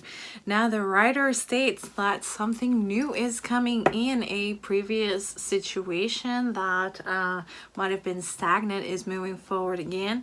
New opportunities and possibilities, but know that work is required. So that effort is needed in any situation that is coming forward. But keep your eyes peeled so that you do not miss any opportunities that are coming your way. You also have here the raw hematite. Now, the hematite is a protective stone. It is a grounding stone. It creates a protective shield so that wherever you are going and whatever you are doing, you're always protected from anything that might take away your energy. So that is very interesting. It also deals with the root chakra. So it feels like if you've had any situation that is dealing with your stability or your livelihood or anything like that, even your monetary situation, if anything has been stagnant and not moving your way, now things are going to start moving forward. There is an interesting link with hematite in blood, with the iron in it. It helps also with the flow of blood. So it is said in crystal healing circles that this stone will actually help with any blood issues that you might have. So it will help with the circulation, positive circulation. So if you are having any issues in terms of energetic issues in terms that are stagnant, or monetary issues that are stagnant, that are affecting your stability in any sense, in covering, as it were, your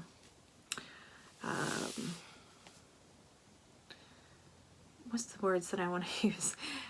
I've been doing this all day. I'm a little tired. Essentially anything that covers all your needs. These are things that are going to start unblocking and moving in a positive direction, and you're going to be protected from it stalling again. So that's great news. Certainly a writer is kind of like the knights in the tarot. Definitely good news, a good message, messages that carry good news will be coming towards you soon. Let's begin with your oracle cards to see where your reading is going. Let's have 2 cards for the writer group, please, gods and spirits. Let's guide them for their highest and greatest good. What do they need to know right now? What messages can I pass on to them that will be helpful?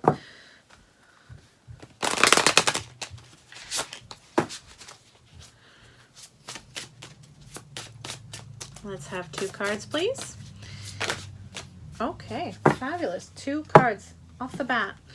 We have awaken all your senses, slow down and become aware of them. Like the writer has stated, that there needs to be a certain awareness of what is happening and coming towards you, so that you don't miss out on opportunities that are coming your way.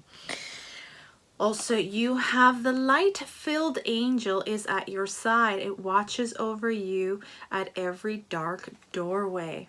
Like the Hematite, there is this protective element that is coming in, and this is your guides and your angels saying that you are protected everywhere you go and everything you do, especially when things seem the darkest. Fantastic. Now let's go with these. Okay, what else do they need to know right now, gods and spirits?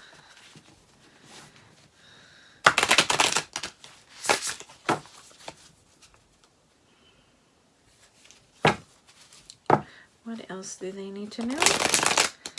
What is coming towards them at this time, and how best to navigate it?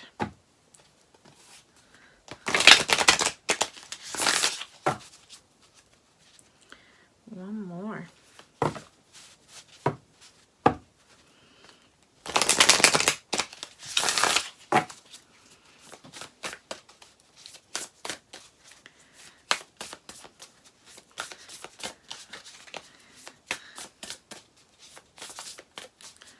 Okay. What do they need to know right now, gods and spirits? This one. Blessings. How nice. So definitely good news coming your way. Good things are starting to happen. Whatever has been blocked has been unblocked. So that's good news to hear, gods and spirits. What else do they need to know right now? What a lovely thing, writer, for your month. Okay, what does pile of the writer need to know right now? This one. Protection. Lots of protection coming your way, guys. Definitely. I'm hearing one more of this one. Okay, one more.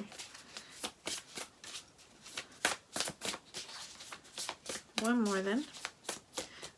What do they need to know? This one. Boundaries. This certainly has to do with the protection that you guys... Boundaries and trust. Okay. So you have 4.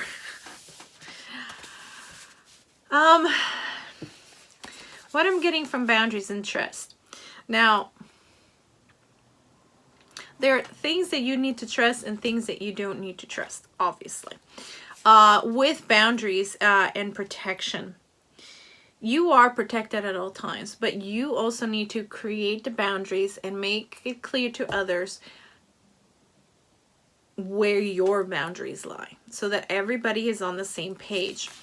What you need to do is trust in yourself and trust in your guides that you are always going to be protected and be always see here, they're pointing towards you. They're illuminating you. It means that they're pointing the way. They're always guiding you towards the right direction for you. So that is one thing that you do have to trust, that things are coming your way. There is this sense of trust that the blessings are coming. It might have been blocked before. There was a reason for it. Now things are unblocked. I do not know the reason of what they are. You might know. You might be aware of them, or you might not be. But there is a sense that things are starting to move. There is a flow. There is something has been released with the birds there. Finally, something has been released and things are starting to flow. So that's lovely. Let's have the last oracle cards and we can begin with your tarot. Okay, gods and spirits, what else does the pile number 3, the writer, need to know for this month?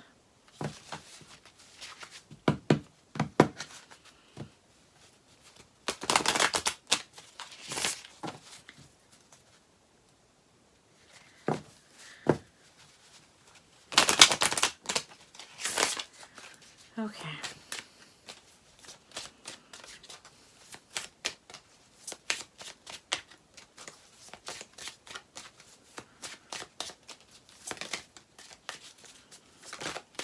Okay, we have the first one. The unseen. Too much is hidden from you. Interesting. Telepathy, non-verbal communication, energetic pulses, mind reading. Okay. This one. Time and tide, oceanic spells and rituals. And I'm hearing one more that will hopefully tie all that together. This one, sisterhood. Friendship, allies, compatible souls, loyalty, joy, and delight. It's very tiny. I'll make it closer for you. There you go. Okay. So there is a sense of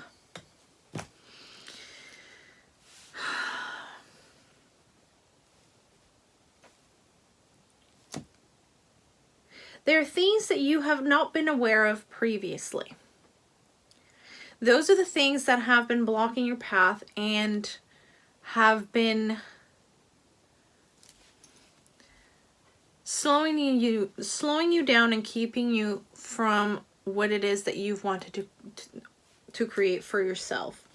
Now, there is this feeling of kindred spirits coming together and sort of linking in a way energetically that will help you through this. And I'm getting the feeling that it is your guides and in your angels that are bringing this about to give you the support that you need in the 3D, the here and now. And there's I'm not getting literal spells or rituals with this, but anything that we do can be slightly ritualistic. There is a spiritual component, but it seems to me like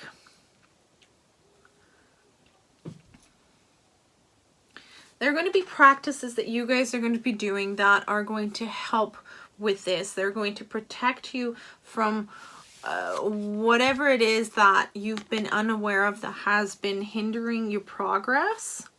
It's going to bring it to light. But I think also what it is that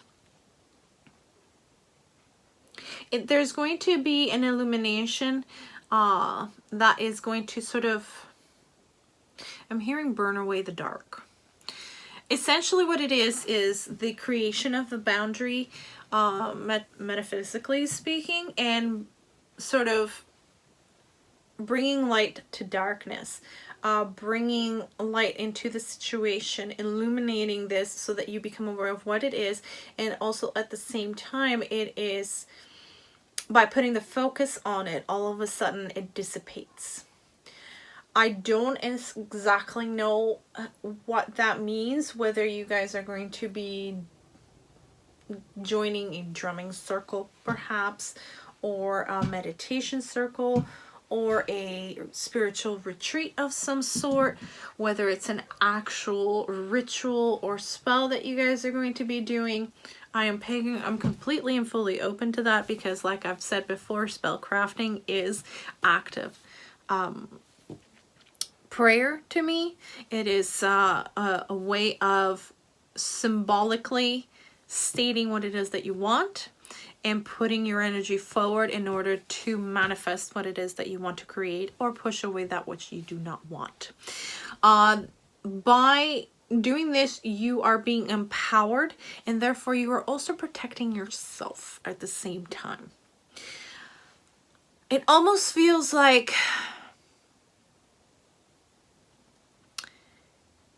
being unaware of or being naive of something is what was leaving you open towards it, but by becoming aware of it and acknowledging its presence is what helps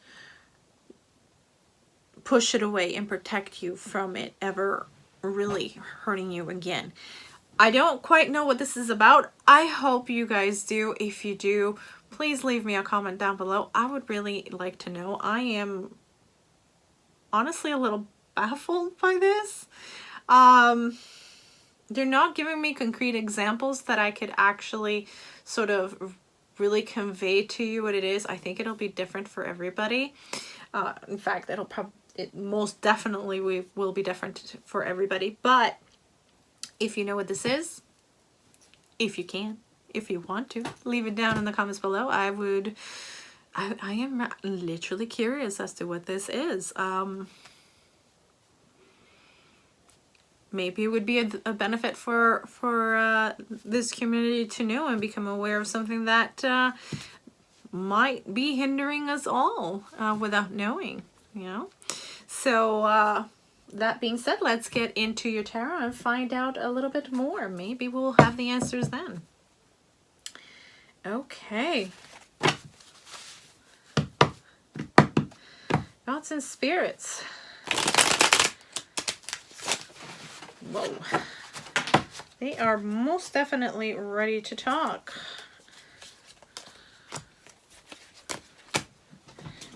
We're going to shuffle these properly. Make sure that we get the energy down right. But they are certainly ready to talk.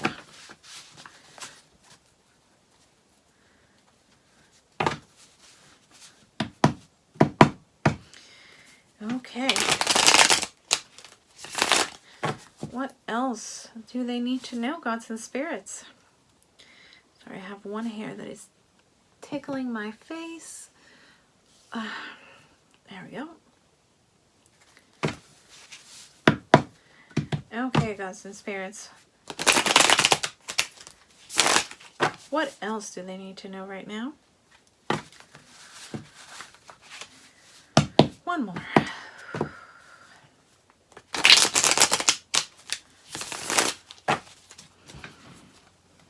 Okay.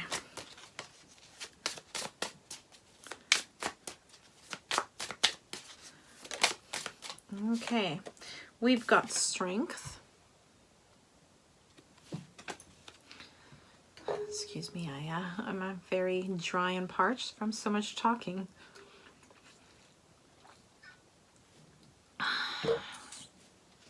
Okay. These two. We got the Six of Cups. We've got the Four of Swords. Okay.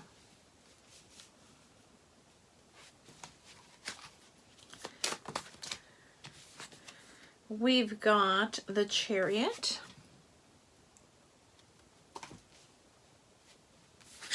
which incidentally is another rider. That's lovely. That's synchronicity right there. We've got the Emperor.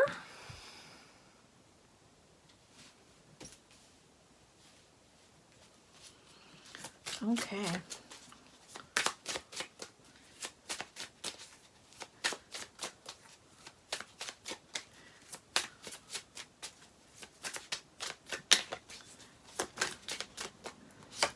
We have Judgment.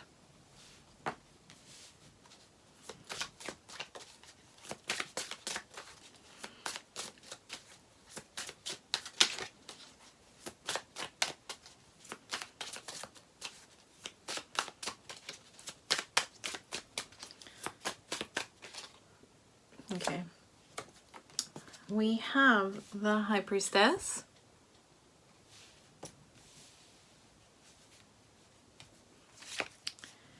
We have the Page of Swords.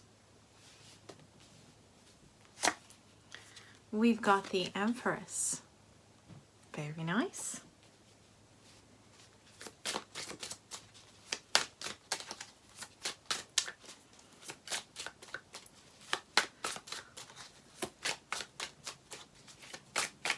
One more, please.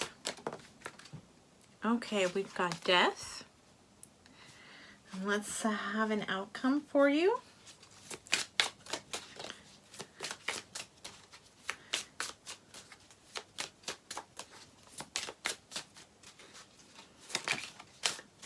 Okay, we've got the Ten of Pentacles.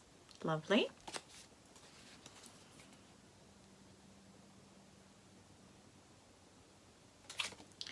We've got Justice.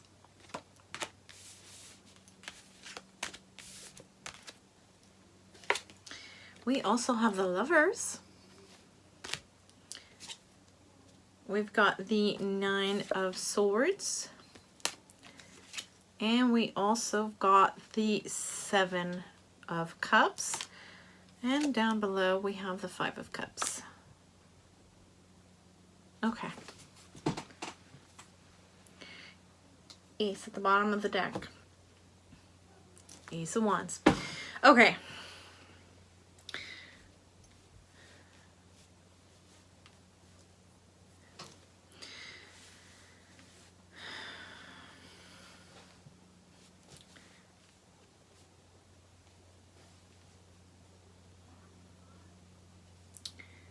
Now, it feels to me like there is going to be a rebalancing of power. This Emperor on his own, he can be quite overbearing. Sorry, I'm getting a low power notification. I might have to pause this halfway through. We shall see. Maybe we can power through it. Let's go quickly. So on his own, he can be quite overbearing. He can be quite controlling, manipulative. He could be quite toxic on his own. But we've got the Empress right here. So with the Empress, his power is balanced out. So instead of being a crotchety old dude, she comes in and mollifies him and really brings down his negative qualities and brings it forward into a more positive thing. So whatever it is that you're dealing with, it feels like whatever the balance of power was, it was tipped in the wrong way, which was blocking your advancement in some respects. And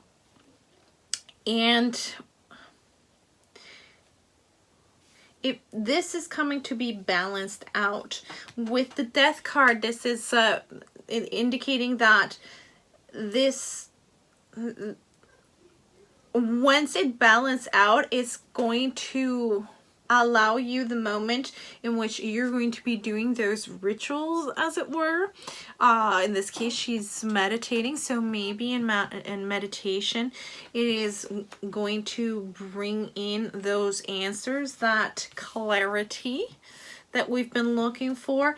And this is where you're going to become aware, and this awareness is going to allow for the transformation. The transformation that is going to all of a sudden bring awareness of the things that were harming you, and you weren't even aware that it was happening. But it's going to give you the strength and the courage in order to heal this, with the help of your guardian angels and your spirit guides. There is something about this pattern that stems from childhood. So maybe there was something that you were doing that was putting you in situations that probably were toxic. Now, we're quickly moving away from this with the Chariot, and with whatever it is that you're going to be doing is going to allow you to come into a place where you're going to become a heck of a lot more aware of your surroundings, and you're going to have your intuition open up fully and completely, in which not only are you going to be aware of new opportunities coming your way, but you're also going to become aware of what are the possibilities when it comes to negative people and negative influences, and how to protect yourself from it. So you'll be able to see them coming, and you'll be able to put a stop to it. This is going to put you in the path of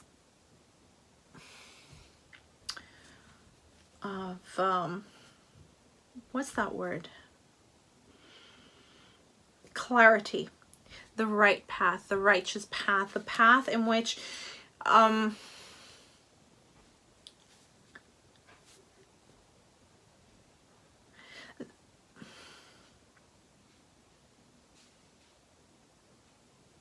the path that is meant for you, the path that your spirit guides have wanted for you to be on all along, but from whatever reason, a pattern that's been repeating from childhood needed to be broken, needed to be released. Once you have managed to release this pattern, all of a sudden you will be able to release whatever disappointments you have had in the past, and all of a sudden your stress will start melting away, because these are no longer going to be present. These are going to be things that you will be able to see coming, and you will be able to do a detour around them. It will no longer be something that you will have to constantly deal with. Like I said, there are opportunities coming your way, and many different choices, and choices that you will know then how to proceed. You will know which choice to make, and it will be the right one, because you're coming from a place that is completely balanced, with your intuition fully open, because now you're aware of the good things and the bad things, and you are aware of this pattern that had you hostage, and now you're able to release it in an empowered way, in a healed way, which is going to bring you all the beautiful things that you've been working towards. Beautiful. Let's see if we can beat the clock here. Yes.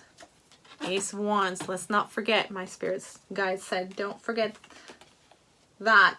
Underneath that is the star. There's definitely healing going on, and healing from breaking this pattern, whatever this pattern is, whether the thought process or an action or a belief system that you've carried from childhood, whether you were aware of it or not.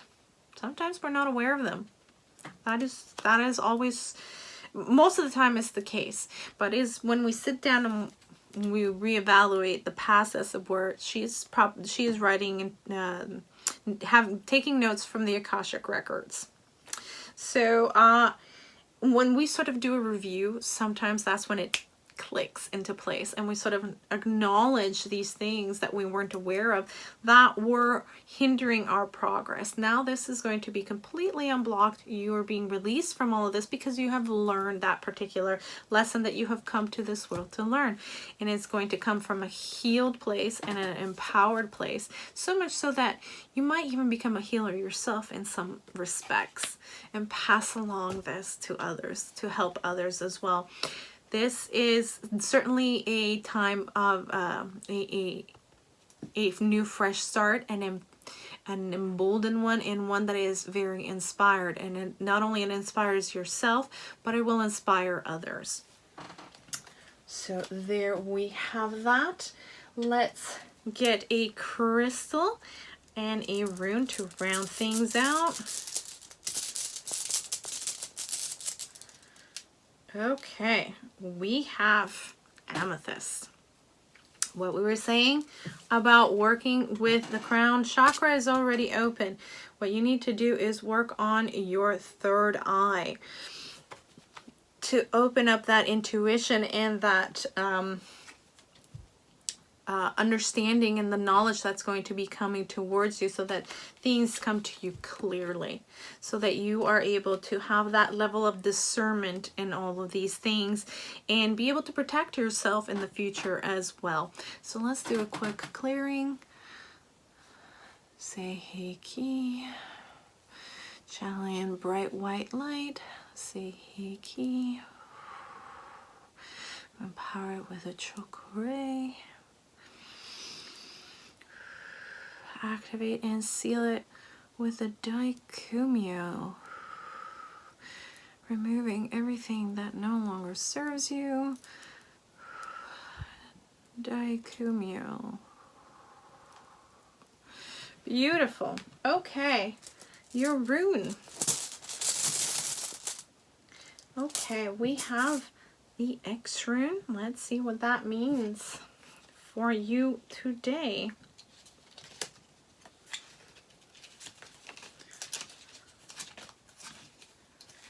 Okay, the X rune, it is called Gebo. It is the letter G, and it represents a gift, sharing, hospitality, blessings, exchange of oaths, generosity, personal relationships. So in this case, we're talking about the blessings that are coming in for you at this point in time, because you are, let's put it this way, you are already on your way of doing this work in which you're going to be breaking free of a pattern that you weren't aware of. And so once that is done, you are unblocking your root chakra, unblocking and re-energizing your third eye, opening that third eye so that the knowledge can flow in and you'll be able to understand it as it comes in, because you are going to be having your spirit guides and your angels at your side at every moment, protecting you and guiding you through your next steps in this beautiful lit up pathway that is just for you. So that's all I've got for you guys today. I hope that it has resonated and helped you in some way. If it has, please consider supporting my channel by subscribing. It is absolutely free to you, but it means absolutely the world to me.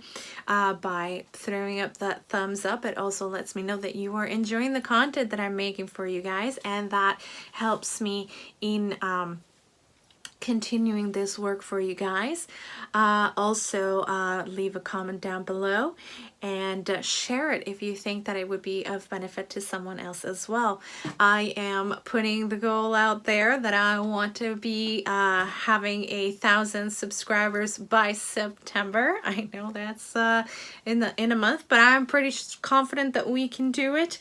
Let's keep this community growing, and let's hit this milestone and that particular goal, and we can always keep on rising from there. Let's get this community growing, and the more people the merrier. I hope this has helped. I hope that you guys are blessed and that you have a great week, a great day, and a great month. Blessed be. All right, fourth and final, but not least group, the moon with the dragon's blood. Now I know this isn't the typical dragon's blood. It's a little bit lower quality. It looks a little purpley and it has calcite in it, giving it a little bit of a blue tinge, maybe a little bit green. So with these two, we can already see a little bit of a pattern, because the moon is all about the cycles, lunar timing and everything, and so therefore it rules emotions like it rules the water, and water is all about emotions. It also has to do with love and admiration and getting recognition for all the things that we do. Bloodstone, it has a way of stimulating creativity, which sometimes the moon can do the same thing. It also has to do with the heart chakra, with the usual greens and reds. Now this one is not particularly green and red, but that's okay. It has the same properties and the same energy. It essentially, what it will do is stimulate the heart chakra, so sort of unblock emotions if they are stagnant, and stimulate love for self, love for others, and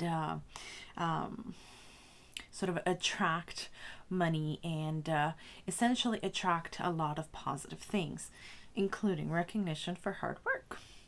So that is your main card in your crystal. Let's see what your oracle cards have to say for this month. Now, I do realize I look a little bit different. I'm wearing different clothes. It is the next day. After I managed to finish the last pile, my battery died, and it was going to take all night to charge up. I hadn't even realized what time it was. I had been working all day. It just dawned on me, it's like, I gotta make dinner. Then it's like all the stuff that happens after dinner when you have little ones, you know. There was no way that I was going to be able to get back to work after that. So it's the next day and we're finishing up. So here we go. This is the last one. Okay, here we go.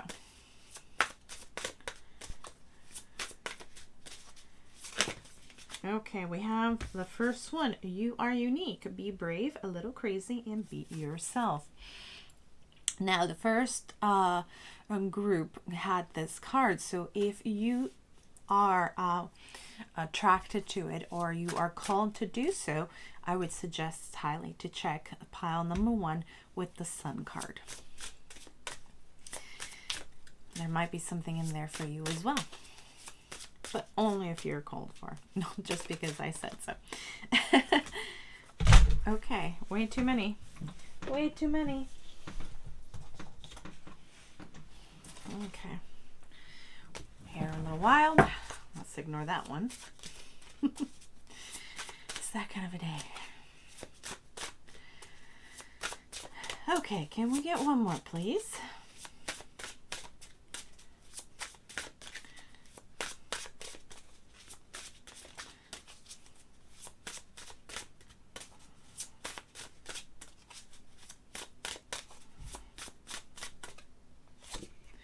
Okay, release your inner rebel, be yourself, and create your own universe. Definitely, if you're called to, I would check pile number 1.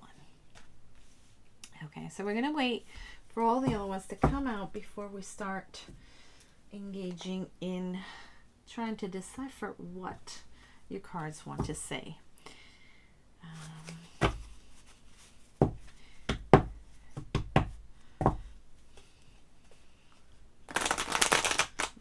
I see a theme forming itself already with the 3 cards and your crystal. There is definitely a need of embracing who you truly are. One more.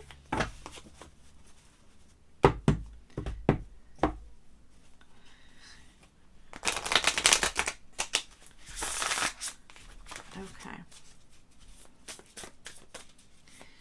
What else else do they need to know, gods and spirits? Let's guide them for their highest and greatest good. What do they need to know? Please guide beautiful group of the moon for their highest and greatest good, please.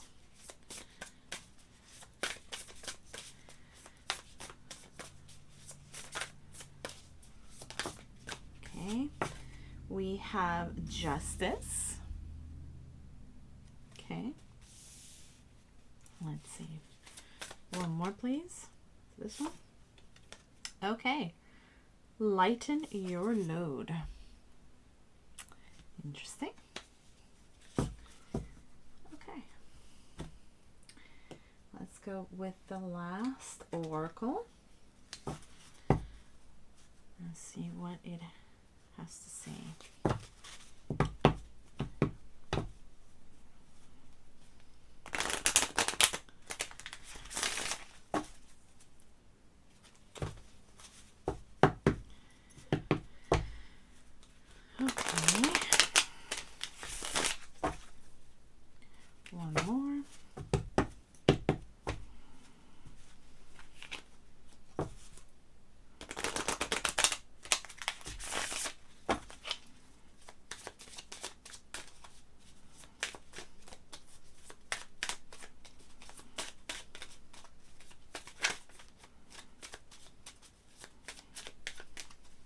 What do they need to know right now, gods and spirits?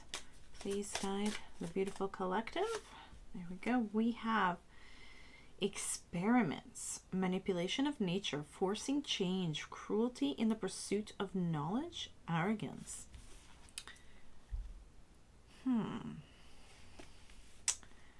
There's this one, yearning, longing for someone, under undesired separation, pining. And I'm hearing one more. Very well. There's two of them. Can we get just the one, please?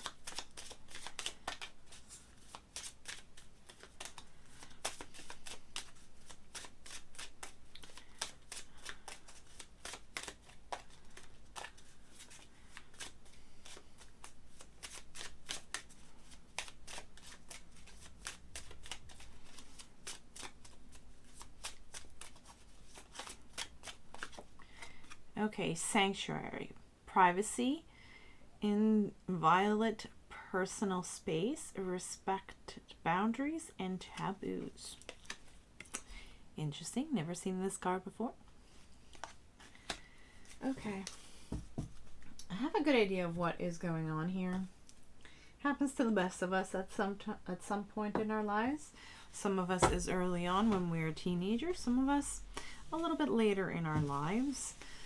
It all depends on where we are in the journey.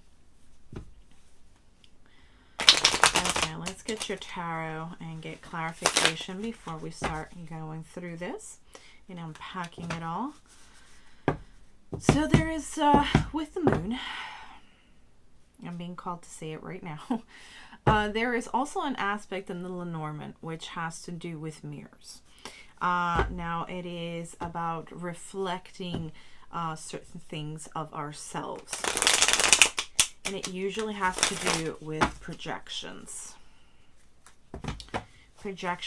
of not so much of our true selves, but sometimes projections of what our ego wants to represent. Okay, one more. Really get your energy into this. Connecting with your energy, getting the message. Okay. Okay. All right. So we've got 7 of Wands, 7 of Swords, 2 7s. We've got the Ace of Pentacles. We've got the 2 of Pentacles. We also have the 6 of Swords. Okay.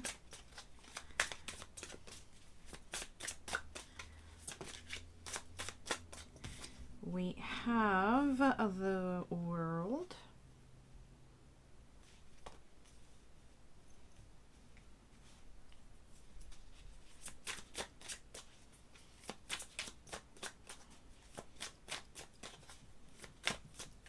Well, hello, Bastet. What you doing? We got a little visitor. Okay, we have the Knight of Pentacles. Feeling this one. This is the King of Swords. All right. What else do they need to know right now? Gods and spirits. I'm feeling this one. The Hermit. Feeling this one as well. We have Death. Okay, let's get an outcome, please. And this one as well. This is... where are you going, Bastet? Okay, slow down. That was Bastet. She's decided that she wanted to go to the window and just look out at the birds. Maybe have a nap on the windowsill. They're nice and deep, but that big. From, you know, old houses have those, and they absolutely love them, the cats. Number 23.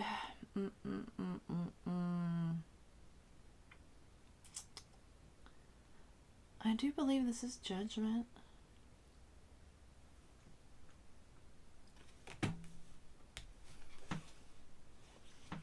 Okay.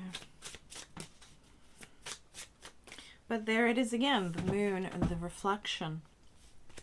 So I'm not very good sometimes at remembering the numbers, but we'll get there. We've got the Nine of Cups. We've got the Queen of Pentacles.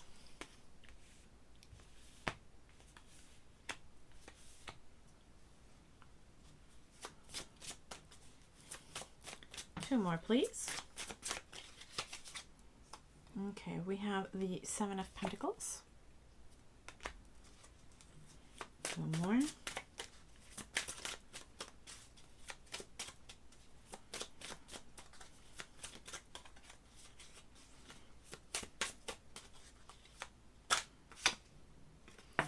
And the Nine of Pentacles, with this particular devil in the bottom. Okay. All right, so sorry about that. All right, so we have confirmation this is the moon. Apparently I can't read Roman numerals properly. It is number 18. There it is, I swear. Anywho, now that we've gotten that clear, it should have been obvious, I know, but this deck is kind of odd in some ways. There's imageries that sort of repeat, and the kings and queens are not exactly clear. The only difference is a tiny little difference in the crowns, because they're all female cards.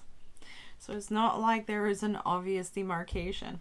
Anyways, this is a brand new deck to me, and you guys are learning alongside with me. So here we go. Real life, people. Real life. Okay. So it feels like to me that you have not been totally fair with yourself and the way you view yourself. And it feels like it to me that this has something to do with some sort of relationship, whether it be parental relationship, friend relationship, or even a potential lover that you might have wanted to have at your side, or someone that you did have at your side but didn't treat you very nicely. There has definitely been this image in your head for some reason that made you feel less than, not as pretty perhaps, or not as smart, or not as unique or fun, or whatever it is. and it has made you want to try and change for others instead of changing for yourself what it is that you truly needed to change, instead of changing the things that you thought you ought to change. This has been a little bit unfair, to say the least, but there is a shift happening.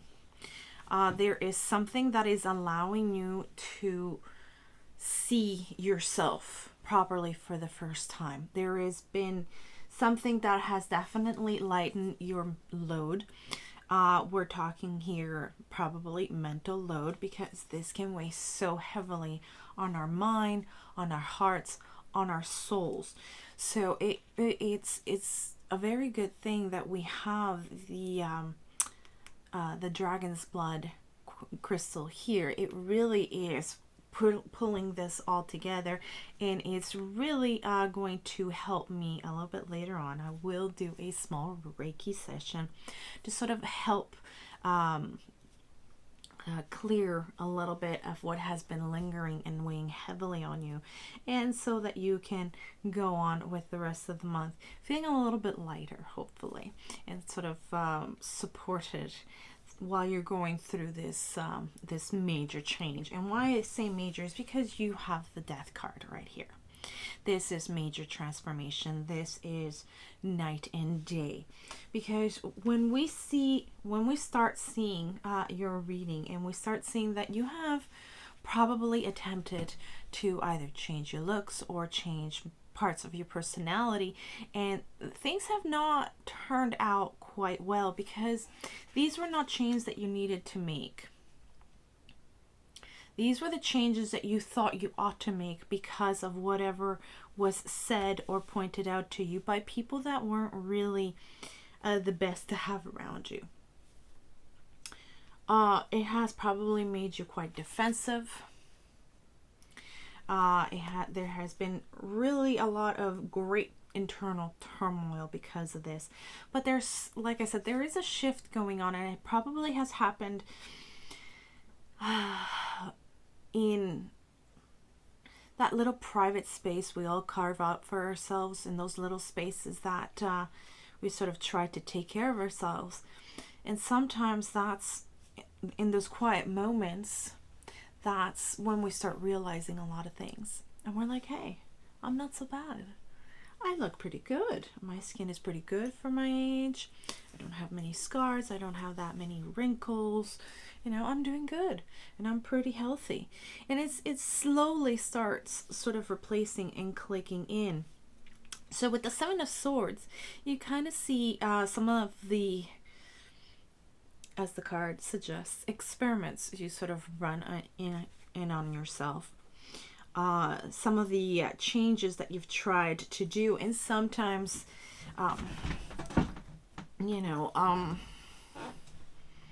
with interesting consequences, shall we say.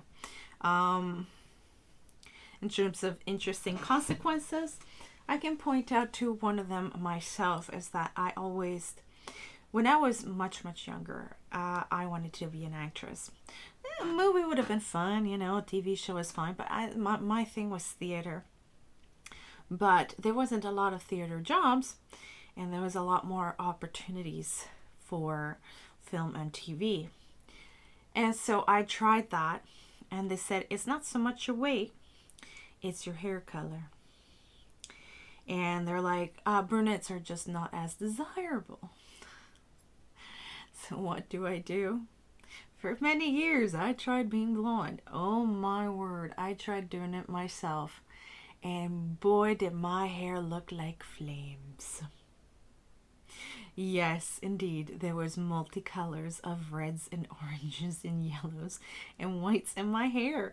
It was a spectacular look, shall we say. So that's the kind of thing that I mean. Sometimes it happens when you're younger. Sometimes it happens when you're older. It varies. It varies also in the kind of results it leads to. But my point is that there are certain changes that you've tried to do to yourself, in order to appear more to be the ideal of whatever it was that was exposed to you during this particular relationship time. But I do believe that with time you have matured and you've realized that, hey, I'm unique, I am different, I am me. If I want to have pink hair instead of the blonde, I will have it. If I want to have it turquoise, I'll do it. If I want to have it red, I'll do that too. You know, you are unique. You're going to have your own expression. You don't have to conform to this particular ideal. Be the rebel, essentially. That's what spirits are doing. Be the rebel. See within and realize who you truly are. Use the power of the moon to do so. Now, I do realize that the moon was last night, but that being said, you can manifest anytime you want. Pagans often, real life gets in the way, so you can't always do it on the date of. But there is this whole thing of when you're casting a circle in order to do spell casting. As I've said before in this channel, spell casting is active prayer to me. It is a physical manifestation of what it is you're trying to create into your life. Whether that be something that you want to get rid of, like a bad habit, or something that you want to bring in, like success. So when you cast a circle, it's kind of like when you are preparing a space for a healing or a reading. You cleanse it, you protect it, and it becomes devoid of space and time. It becomes limitless. That's why all of this is timeless. So you can use that potentiality to create the conditions that you want. And you can call in the energy of the moon and use it.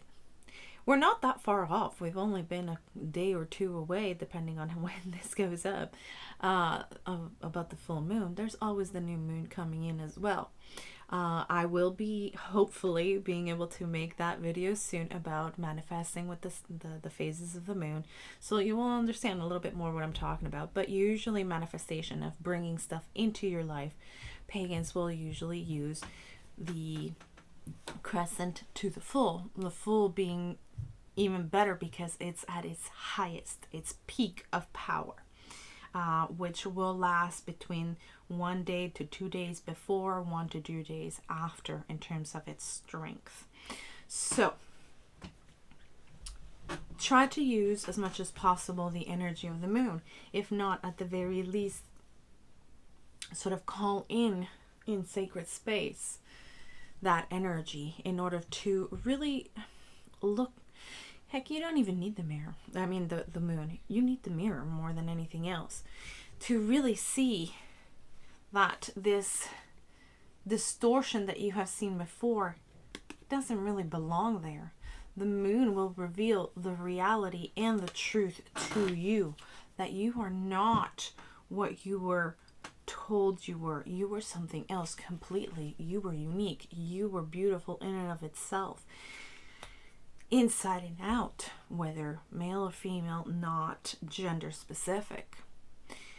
You had to realize that whatever was told to you was really a reflection or a distortion of whatever their ego was going through. And I do believe that you've slowly had this revelation with the Knight of Pentacles. It's been a slow revelation. It's been a long time coming, but once it hits, once you've gone through this journey and the path is illuminated for you, you are able to choose the right direction and stop juggling, because then everything comes into balance, and this whole journey that you've been through comes to a close, and the new one starts with the world. Everything comes into balance. Another thing that you are learning through this process is boundaries. Boundaries, not just physical boundaries, but understanding that within your uniqueness, you are a powerful being. And when you let that shine, automatically the right people come to you. So you're sort of, in a way, becoming a magnet for that which you desire, the right kind of energy, and repelling away that which you no longer need in your life. It served a purpose. It taught you a very invaluable lesson about yourself and about others. But its time has passed, and now you're coming more into yourself, and you are ready to start that journey with not from scratch, but with knowledge and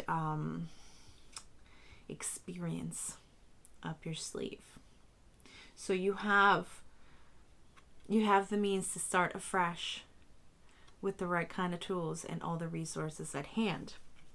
And this is what is leading you out of this troubled waters situation, this place where it weighed heavily on you, the all of these ideas, and then the way they were making you feel. It was literally like having the weight of the world, but thinking that you did not fit in or conform because you did not fit the mold of this particular person's ideal.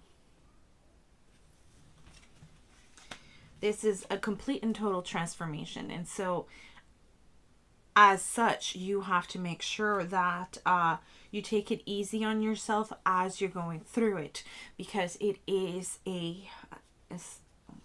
as you see with this particular devil, it is a purge.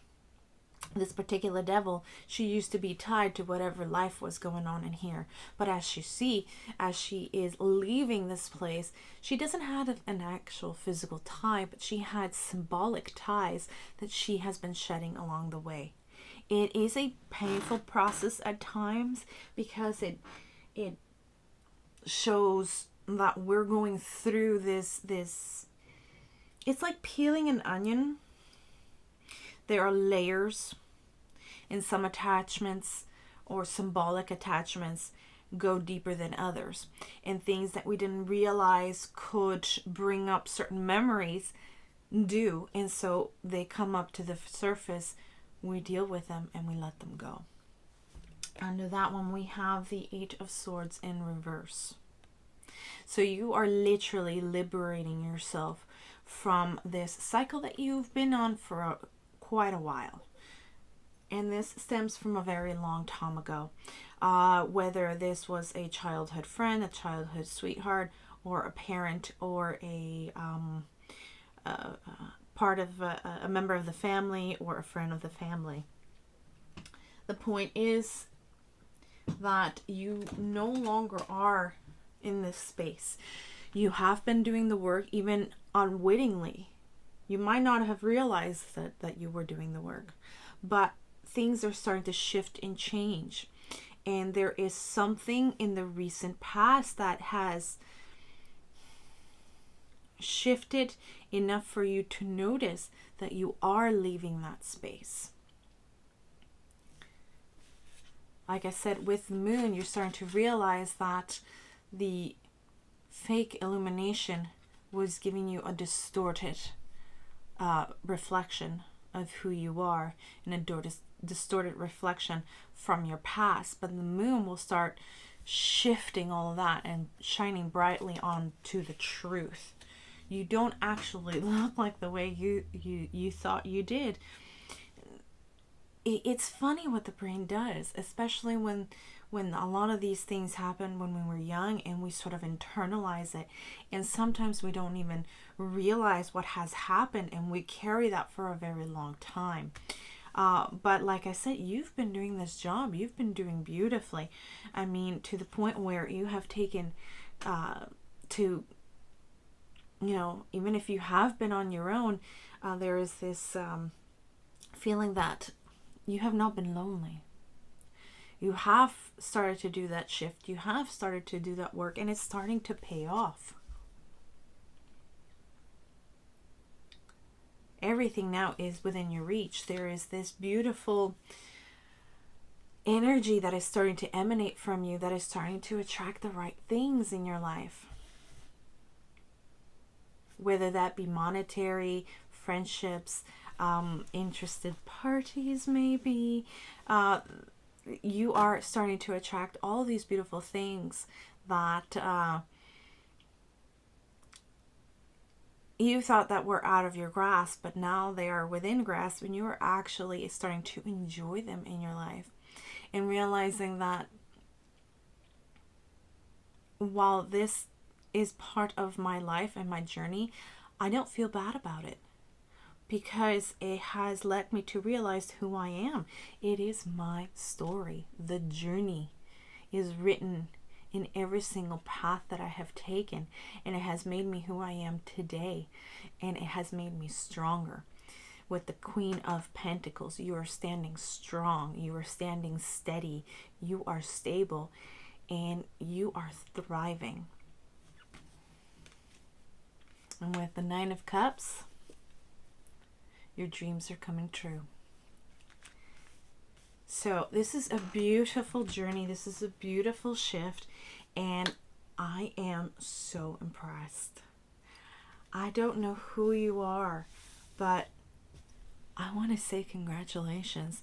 For some of us, it takes half our lives to get to this point. This is beautiful. This is beautiful. And I see you being the center of the tension, the center of the party. Pretty soon, if you aren't already, you are going to be bringing people to you. They're going to be flocking to you. And I think in a way you might even become one of those unwitting teachers out there who teach by example, just by telling their story, just by embodying your unique self. That is absolutely lovely. Okay. So let us get a crystal just to sort of round out what we're going to do for your healing, and then we'll do a rune casting and see what that has to say. And that will be it for your monthly reading. Okay, gods and spirits, what chakras do we need to do apart from the heart chakra? What other chakras should we work on? Real quick. Oh, that's not the one I want. But they want us to work on that one. There's no, not that one. This one. Here we go. So we've got the solar plexus and a little bit more of the heart. So there we go. Those are the ones that we need to work on. So definitely. We're going to grab our 3 crystals. Take a deep breath, relax. If you have any sort of places where it's a little bit tense and tight, try to get them to release that tension. Sending in bright white light through my crystals, sending it onto you. Holding 3 crystals is interesting. Here we go. Seiki. Seiki to clear away any stagnant energy, any blockages. Seiki. Very good. To activated. Chakra. Chakra. Taking away any attachments, any blockages, any energy that no longer serves from the higher and lower heart. From the solar plexus to give you an energy boost. And becoming that positive attractor. There we go. And to empower them and cement it in, we've got the Diakumio, Master Symbol. Diakumio. Very good. So that is your short little clearing. I will be doing more healings this month. There is currently a healing and balancing of all the chakras on my channel. If you're interested, you should probably take advantage of that. There is one for the heart as well that might be of benefit to you. I have many more healings and many more readings in my channel, and they're all geared towards helping heal and support you in your journey. So that being said, let's go in for the rune. Now these are new to me as well, so I will be reading from the book, and we're going to be learning the runes together, but I have found them to be very, very accurate. Okay, here we go. We have the rune that looks like an X. There we go. So I'm going to look for it and read it to you.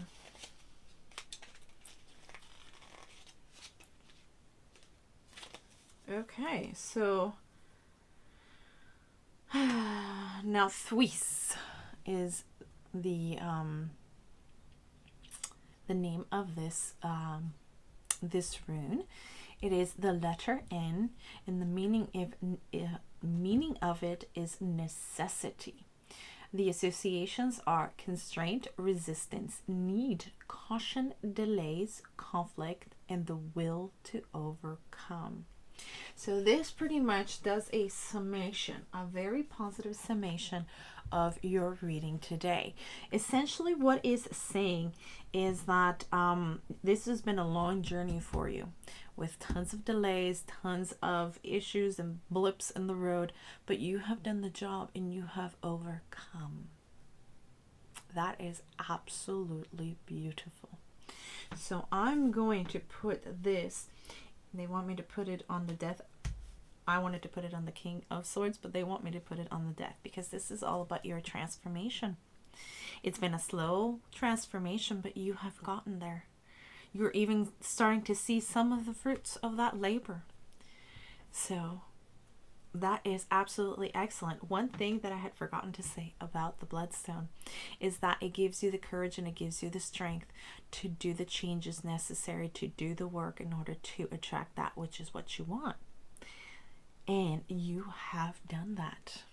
So all I can say to you is congratulations. I mean, absolutely beautiful work. Keep going. Don't stop. You are becoming the best version of yourself. And that's all we can really do in life, is learn and keep striving for that.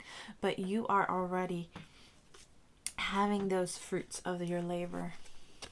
I mean, what more is there to say? You are a person that is thriving, and look at you. You're writing down your journey. Are you going to write it down for real and let us all read it? Like one of those amazing memoirs that give us the hope and aspirations that we can do the same for our lives. That would be amazing. If not, even if it's just in the Akashic records. I mean, it's a wonderful story, and all I can say is I admire you, whoever you are. And I love that you have been able to find yourself. And don't forget that you're not alone.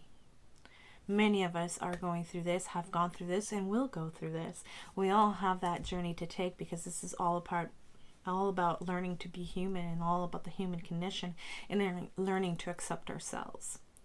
So absolutely wonderful. That being said, that has been your reading. I hope that you have enjoyed it. I hope that has been of help in some way. If it has, please think about supporting the channel by hitting the subscribe button and putting on the notification bell so that you are notified every time I put up a video. Like I said, I have many readings, and I have many healings as well, Reiki and crystal. So they're all up there for your enjoyment, and hopefully also helping you heal and support you in your journey. If it has helped, maybe it will help somebody else. So if you think that somebody might enjoy the content or might derive some benefit from it, please consider also sharing it. Leave a comment down below. All of these things really help out my channel. They cost you nothing, and they really mean the world to me because it lets me know that you enjoy the content, and it keeps my channel growing and able to produce more of the content for you to enjoy and benefit from. So I hope that you have a great day. I hope that you have a great week and month. I hope that you are always going to be blessed. Remember, you are doing a fantastic job. Don't give up. You're almost at the finish line, and you are already starting to see the fruits of your labor. So keep going. Blessed be.